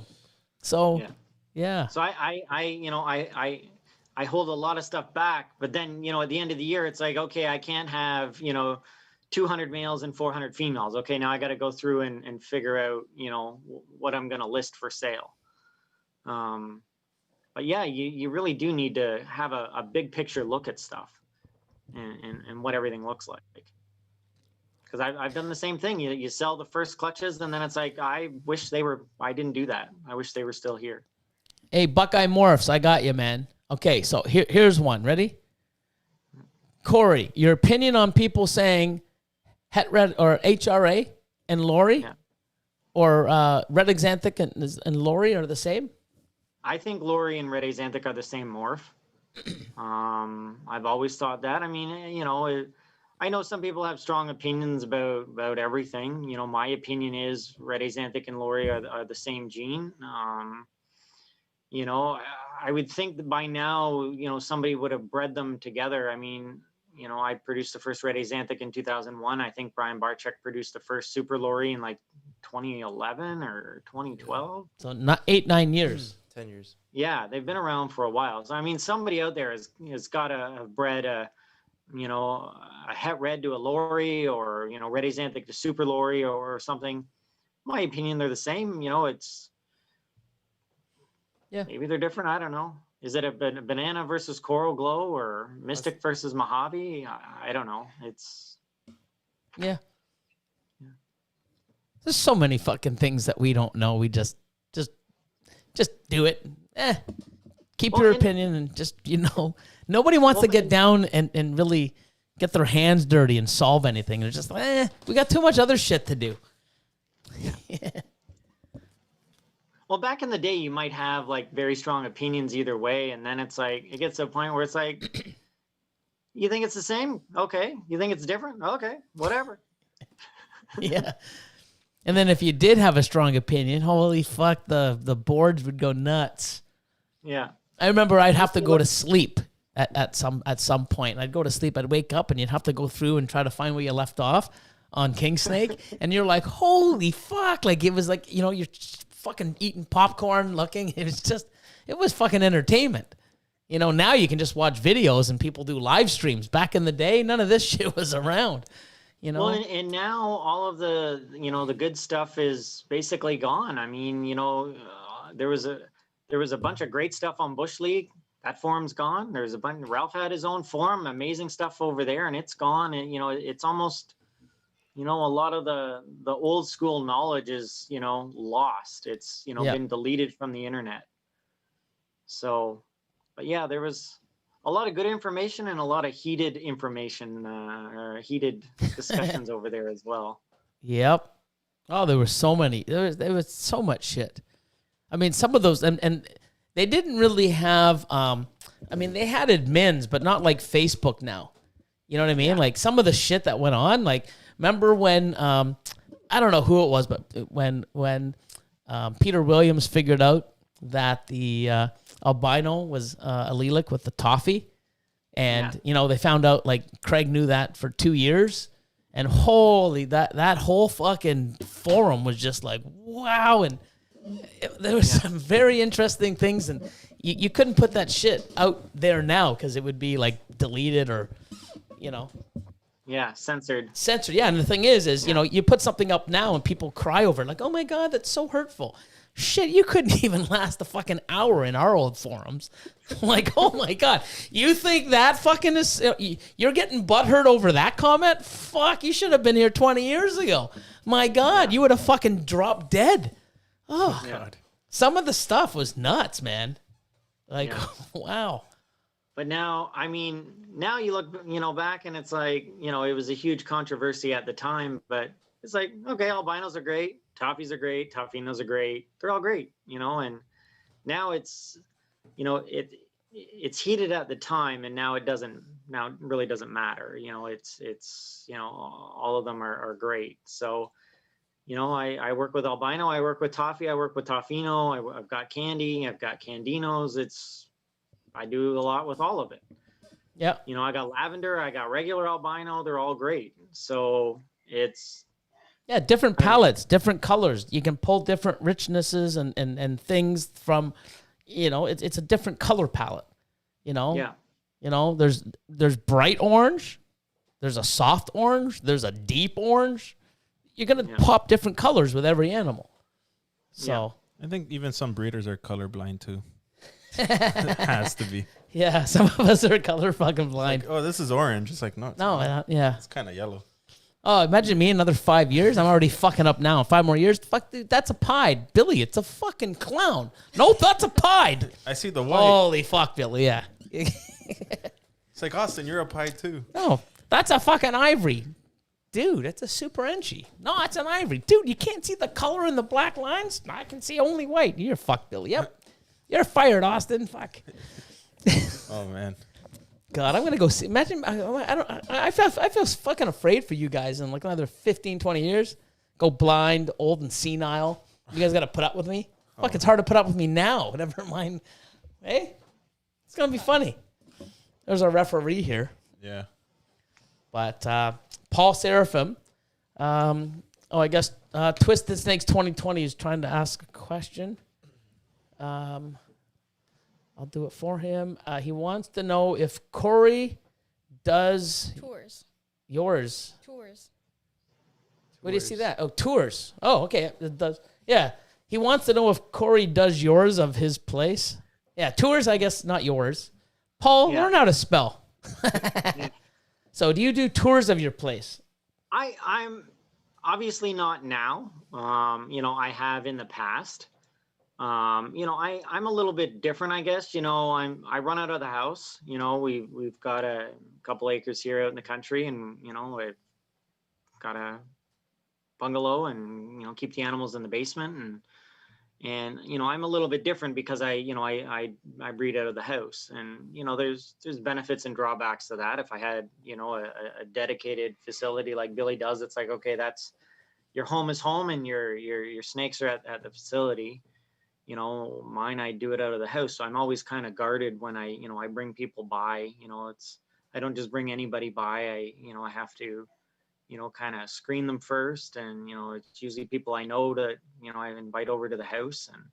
And obviously now with Ontario being in a lockdown, I haven't had people by in a long time, but I am open to having people by on kind of a small group of people when we're out of lockdown. Yep. Yeah, I definitely. How many times have I called, like, in the last, say, 3-4 years? There was once when I was actually going to, but you were actually out. Actually, holy shit. That was probably 18 when you were campaigning. I was like, hey, I'm free this weekend. You're like, oh, dude, this is the worst week for me because I'm out fucking campaigning door to door. Hey, I'm Corey Woods. Vote for me. That shit. Yeah. And I'm like, that was the only time I was really free. And then I was like, because I'm like, I'm finally going to go see Corey's fucking place after all these years. And then you were so busy. And that was like 2018. Yeah. So, well, and campaigning is like all encompassing. It's, I've got, I'm a counselor for Ward 2. That's like my box. That's where I am. And so it's like, I've knocked on every door in Ward 2, and, I've done it multiple times. And, the first time you go out, you wear your fancy shoes, and then when your feet hurt that night, you put on your comfortable shoes, but it's 6-8 weekends, of all Saturday, all Sunday, and it's a lot of work. But yeah, I remember kissing that, babies, shaking hands, patting dogs. Yeah. Well, not everybody's gonna agree with you either. You could be knocking on somebody's door and they don't like you, but you got to take the good with the bad. So. Mm-hmm. We have British Columbia balls. They just for the love. Great show tonight, guys, and great to hear from you, Corey. Sick. Oh, well, thank you. Yeah, and remember when I asked you? Was it about a month ago? I'm like, hey, Corey, you should come on. You called me for something. We talked, or I don't know what it was. It was probably something. The snakes. No, I think it was something stupid that happened on Facebook or say I don't know. It's always. Me and Corey don't really talk much, but it's always says something like, hey, man, what's going on? We chat, and it's always about something stupid that's out there, and we just fucking end up chatting. But I'm like, hey, I want to have you on. And he's like, nah, dude, you know what? No one wants to watch me. I'm fucking boring. And it's like, no, man, it's awesome because, we're from a different era, and people don't understand it. And I don't know many people that don't know who you are, but it's good for them to be able to reach out and see. And, when first thing when you came on tonight, I'm like, holy fuck, dude, you had a mohawk. Like, I'm sure half the people, if not more, in there was like, holy fuck, dude, Corey Woods has a mohawk? That's fucking cool. It's just, it's awesome. So, I mean, I'm glad that you decided to come on.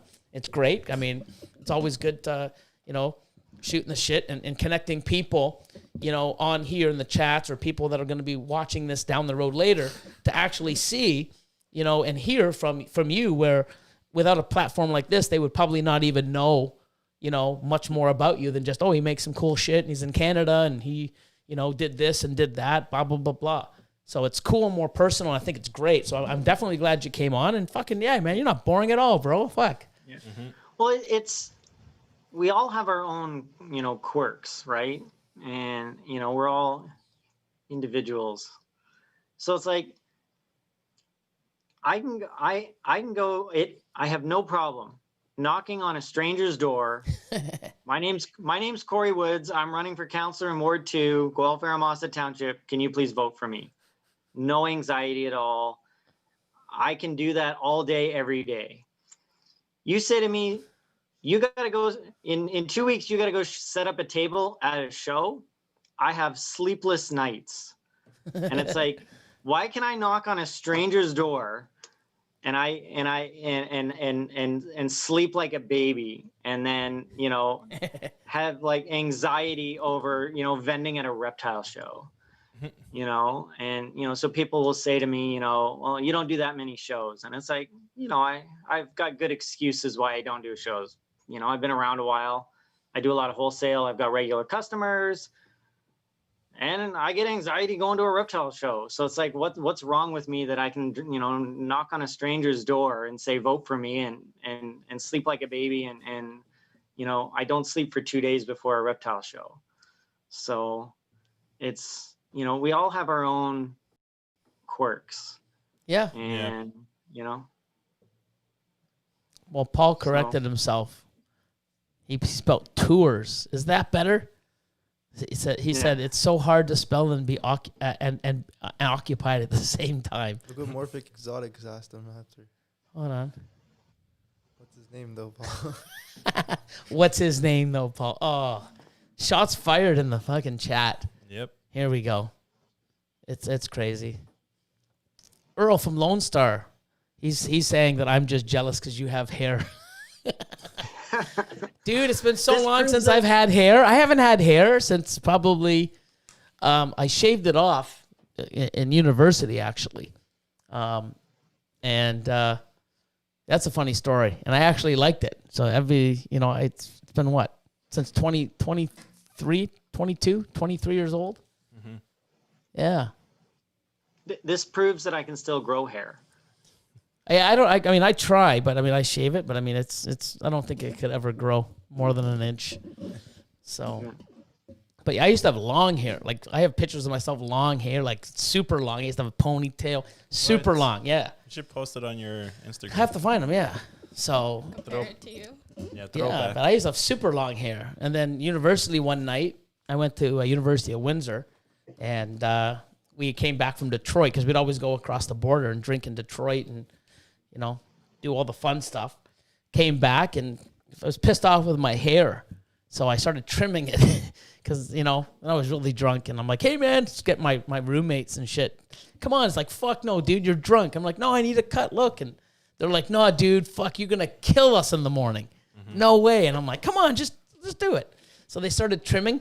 And they wouldn't come, right? They're like, no, dude, you're fucked up. You're drunk. No one would do it. So then I go and I come up. I'm like, dude, look, I kept making it worse. So I'm like, guys, look. And they're like, what the fuck are you doing, dude? Look, what are you drunk, dude? Look at your fucking hair. I'm like, well, help me. And they're like, no. So I'd go in and try to make it level and it just got worse and worse. And I came up one time, buddy's like, oh, like, well, you're fucked. And I'm like, wow. So then I came and I'm looking and I'm like, fuck it. I'm shaving. And they're like, dude, no. They're fighting me. I'm fighting them. So I grabbed things and I shaved it. And I'm like, well, now I have to fucking shave it. So I shaved it, and the next day, oh my God, fuck, that looks awesome. So I never, ever grew my hair back. And then when I was 25, 26, it would recede anyway. So I'm actually glad that 3-4 years before I actually, knew that I looked half decent or good with no hair. But thanks for that, Earl, Lone Star. Fuck. But, he comes back is like, I don't have hair either, so don't feel bad. My man Earl. Awesome. Maggie Ross. There you go. Take it. Actually, you know what? Go ahead. Speak loud. Take it away. Take it away. Maggie Ross. Hey, Billy, I saw a lock yesterday with the female banded and male banana fire banded. Awesome. Thanks again. Yeah, and the funny thing is the babies that came out were on fire. Mm-hmm. You know? Oh, you didn't see them, did you? Oh no, they were on Yeah. fire. Not on fire, literally. They had fire in it. Oh, okay. But yeah, no, they were just insane. So. Yeah. Oh, for fuck's sakes, fuck, Paul. God. Fucking Paul. Oh, Oh, my man. God. Oh, shit. Austin, you gonna read it? No? Yeah. Fuck. Okay, so Luke Friedel, he's asked, what does 0.1 or 1.0 mean? So take it away. You probably invented this. You're so old at this. Well, and it's confusing for people, and I understand. It's like Yep. first one's male, second one's female. If there's a third one, it's unknown. So if it was like 1.2, it's one male, two females. 1.2.3, it's one male, two females, three unknown. It's with turtles, you can't sex them until they're years old. So when I produce baby turtles, they're unsexed because they're not sexable until they're 3 years old. But for ball pythons, corn snakes, any of the regular stuff, I mean, I never sell an unsexed baby. I sex it right out of the egg. It's you pop it, it's a male or a female right away. So there's really no reason to sell like an unknown or an unsexed ball. But definitely with turtles, you're not going to know for 3 years. So when you sell babies there, you don't know what they are. But yeah, I get it. It's confusing for people when you're advertising stuff. And Yep. for me, if you produce a lot of stuff, I'll leave a line item there. Sometimes on my currently available page, people get frustrated because I know I'm going to produce more albinos, but I'm sold out. So I'll put 0.0, but there's like a line item there because I know I'm going to hatch out more albinos or more pieds or whatever. And they're a bit, okay, can I buy five albinos? It's like, oh, there's 0.0. Like I don't have any, but I'll have more. You can buy more later. That's hilarious. Yeah. Why are you selling if you don't have any? Why is it there? Like, fuck, they bitch at the stupidest shit. You know what I mean? Yeah. It's just nuts. Yeah. Crazy. I have one more question from Jaden Cox. It says, what recessive trait would you invest in to first if you were to start from scratch? I get asked all the time, what should I buy? And people never like my answer because I say, buy what you like. Yeah, they hate that because they want you to tell them what to do and how to breed it and what to breed it to. Yeah. It's not what we do. Yep. No.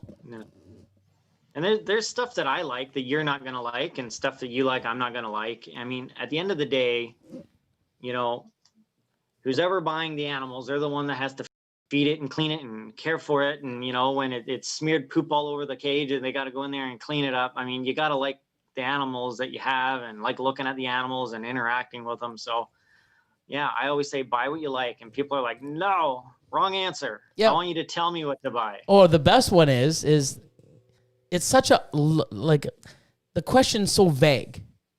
Oh, Yeah. What gene should I buy? I'm looking for a male recessive, a strong male recessive. I'd say right now, like something like Monsoon, for $15,000 to $17,000. Oh, I only have two. Well, then you need to ask that. What should I buy now in a recessive male with a $2,000 budget? There we go. That solves that takes so many things off the plate.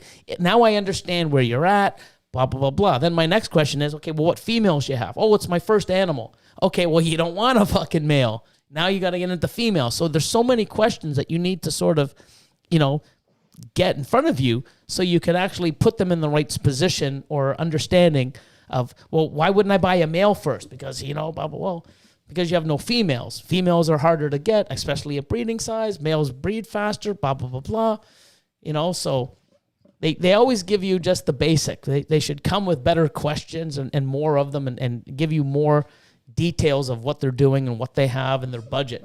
And then you can give them a better answer because I hate doing that, dancing around. Well, I would do this. Oh, I can't afford that. Okay, well, what? Oh, well, I have all these, fucking pied females growing up. Well, why didn't you say that? Well, then you need a pied. Like, it's so easy. And if you told me all that in the beginning, wow. But you must get tons of questions as well. Yeah, and it all comes down to what they like. You know, you could say, okay, I really like toffee. Oh, I don't like that. Okay, then don't get a toffee. Like, you know, get whatever, you know, get a clown, you know, they're great, you know, or whatever, you know. So it all comes down to what they like. But I find that people want to work with something that other people like. And it's like, do what you like, do you. Yep. And Chad, if you're out there, he didn't mean that literally. Oh shit! Burn, Chad. Come on, I had to. My man. Are we gonna get Corey to say it before he goes? Yeah. You know what? It's 10. It's pretty good. You have any questions, Miss Chatty Kathy? Chatty cat. Chatty cat. No. Any more questions? I mean, yeah, you mentioned that you worked with a lot of pieds. Is there a certain, I mean, like, how many do you really have? If you don't mind me asking. Oh, your pie, you must have, I would say, 100. out of 450 breeder females, I would say 150 are pied or het pied related. Pied head ghosts everywhere. Oh yeah, you might be close to that. I mean, Holy you know, when you look at everything possible. So if you were to say, you know, okay, I've got, you know, orange ghost pieds, I've got, you know, red axanthic pieds. You know, I'm desperately trying to produce the puzzle pied. So I've got, you know, a lot of animals with that. I've got dreamsicles, you know, I've got gravel pied, asphalt pied, yellow belly pied. You know, when you look at everything you're doing with pied, yeah, it's probably 150 animals, you know, and you know, a lot of those are going to be female. Yeah.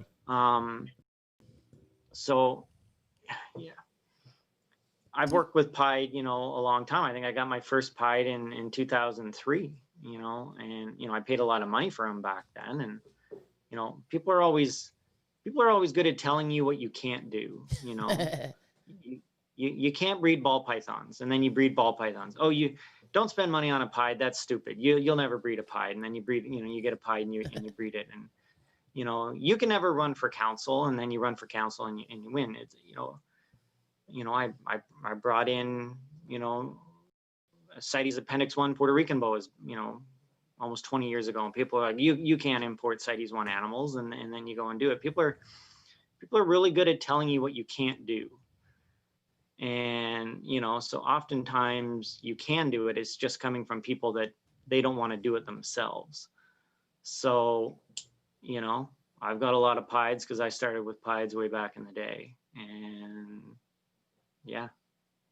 See, that's pretty awesome. Not bad. It's pretty cool. Yeah. I actually do have a question. Cool. Shoot. Oh, snap. You work with gravel and asphalt. Would you, or have you mixed the two? And Yep. would you make I have. combos? If you miss, you would have asphalt / gravel / yellow bellies. Is that a good route or a bad route? I have all of them mixed together, and then I have all of them separate. So with the asphalt, I started with a super asphalt, so that was easy. You know, I breed the super asphalt. I think my male's a 2014. So whatever I bred the super asphalt to, they're all asphalt. With the gravel, I started with highways. So they're yellow belly gravels. I started with two pastel, I think 2 pastel highway males, whatever, doesn't matter. But because, you know, gravel and yellow belly, you know, look very similar, you know, I would keep back a lot of stuff, and a lot of stuff, it would be like, okay, this has got to be gravel, this has got to be yellow belly, and some of it I was right, some of it I was wrong. You know, we're all human, we all make mistakes, so, you know, none of us are perfect. But now, you know, I've isolated, I've produced some super gravels, I've produced some super asphalts, I've produced the asphalt gravel, which the asphalt gravel in one aspect is great because there's no yellow belly in there. You can say 100% no yellow belly, but it's just equally as confusing because when you breed that to something that's not, you know, a yellow belly or a gravel or asphalt, it's like some of them are asphalt, some of them are gravel, but you don't know which is which. They both look the same. So I've done it here. I'm going to continue to do it here, but I'm more trying to go and keep stuff separate and almost pure now. You know, if I produce, you know, asphalt toffee, I want to keep the asphalt pure with no yellow belly, and I want to keep the toffee pure with no albino. And then I can say, okay, down the line now I'm going to produce, you know, pure, like super asphalt, you know, toffees, no albino, no yellow belly. But I still think there is a place, and I still think there is a market. If somebody wants, you know, the look of a super asphalt or a super gravel, you know, there's the asphalt gravel is in there, and it does have a price. It's not necessarily as much as, you know, a super asphalt or super gravel, but they look very similar, the asphalt gravel. Mm-hmm. How far are you trying to go after? I'm trying to do it without laughing. Damn it. Are you trying to go after the super gravel, super asphalt, super yellow belly? You could try that if you wanted to. How far you think? How long do you think that project would take? You would need 6 spots for 2 genes. Yeah. Oh man. So here's one thing. I just want to sneak peek. You're gonna get a lot of emails, bro. Why? Holy shit! He's showing him your OnlyFans. I got. We have a picture. I got a picture from you. From I got one of your OnlyFans. pictures from OnlyFans. Man, they found it. So I found one of Lord of the Lions OnlyFans. So here he is, all oiled up. Oh man! There you go. Damn, they found it. It's a good-looking guy. That's actually him. Jesus Christ! If you guys want the picture, go and message Billy. Oh man! Austin found it. Remember that? Yeah, they I'm call like, me the Great Khali sometimes. oh man. Search him up. Bridget from Everglades Exotics. Take it away. Kat, go ahead. There you go. Boom. Great podcast, as always. Thanks, MC Crew, for entertaining us. Heathens. Yeah, the heathens. Love ya. Shout out to Catherine, and big thanks to Corey for being heard. You're here. Team Chad. Team Chad. Woo. Thank you. Yeah, no, it's pretty good. I mean, this isn't bad, eh? Just shooting the shit, having fun, talking about what we love, and you know, it's cool. I like the platform. Got to get better at it, but you know, it's awesome. But what we do is what we ask, and we've had success with the last three guests.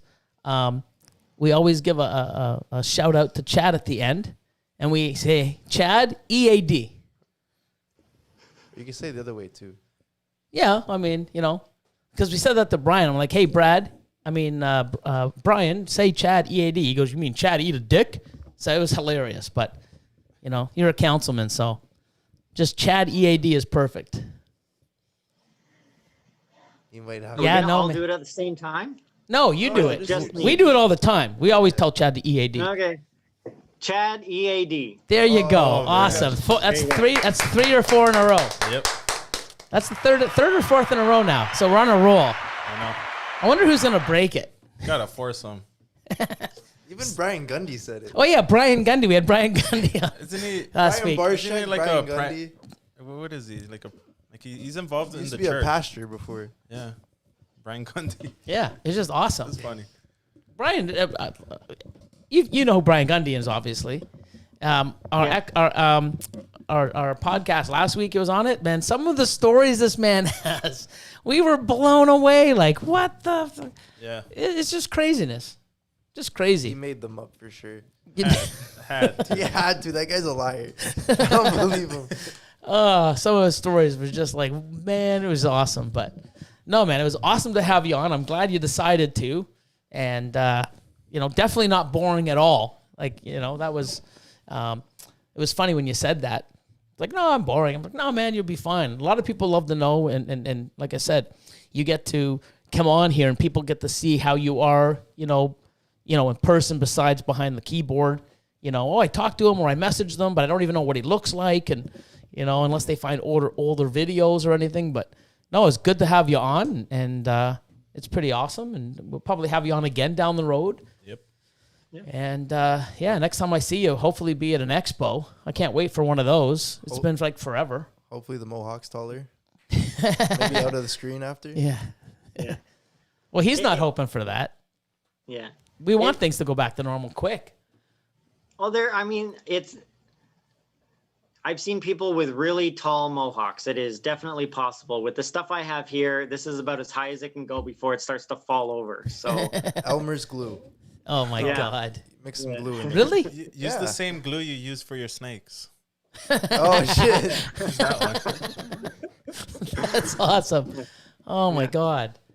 No, man, that was awesome. I'm so glad that you decided to come on, and it's always a pleasure. And I have to get my ass when I can to your place because it's been forever. And eventually, you've been to my old facility. You got to come to my new one. yeah. And who knows when that's gonna be?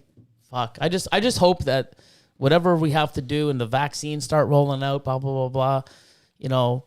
October, August, September, October, and onwards, we can start traveling again. So for the next 6 months, 7 months, I don't mind being, quarantined or doing what we're so used to now. But I want to start traveling again. Yep. So it's crazy. For us introverts, it's not that bad, but you're an extrovert. You need to get out there. So Yeah, I gotta. be hard on you. Mm-hmm. Yeah. Oh, here's another fellow Canadian, Don from Pear Tree Pythons. He's like, I have a half a dozen snakes from Corey and still haven't met him.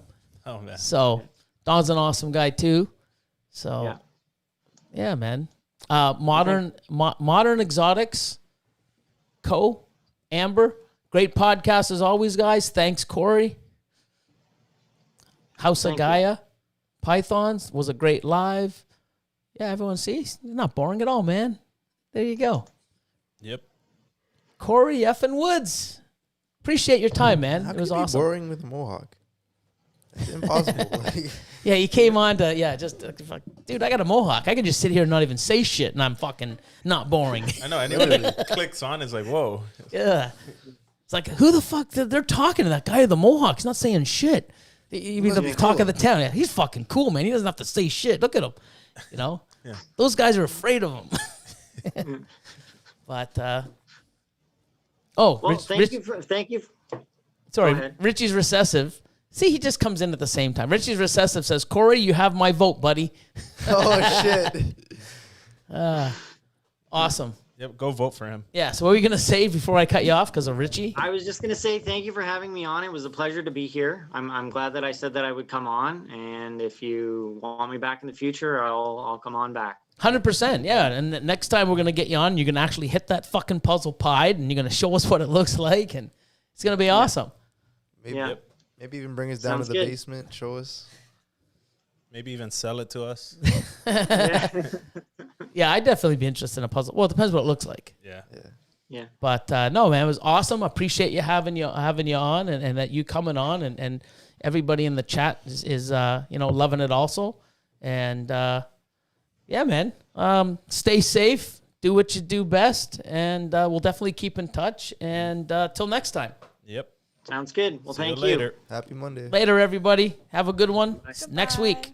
Bye. See ya. My channel. My channel. My content.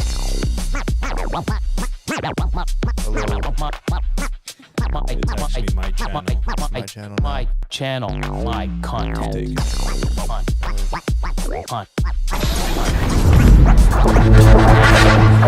it.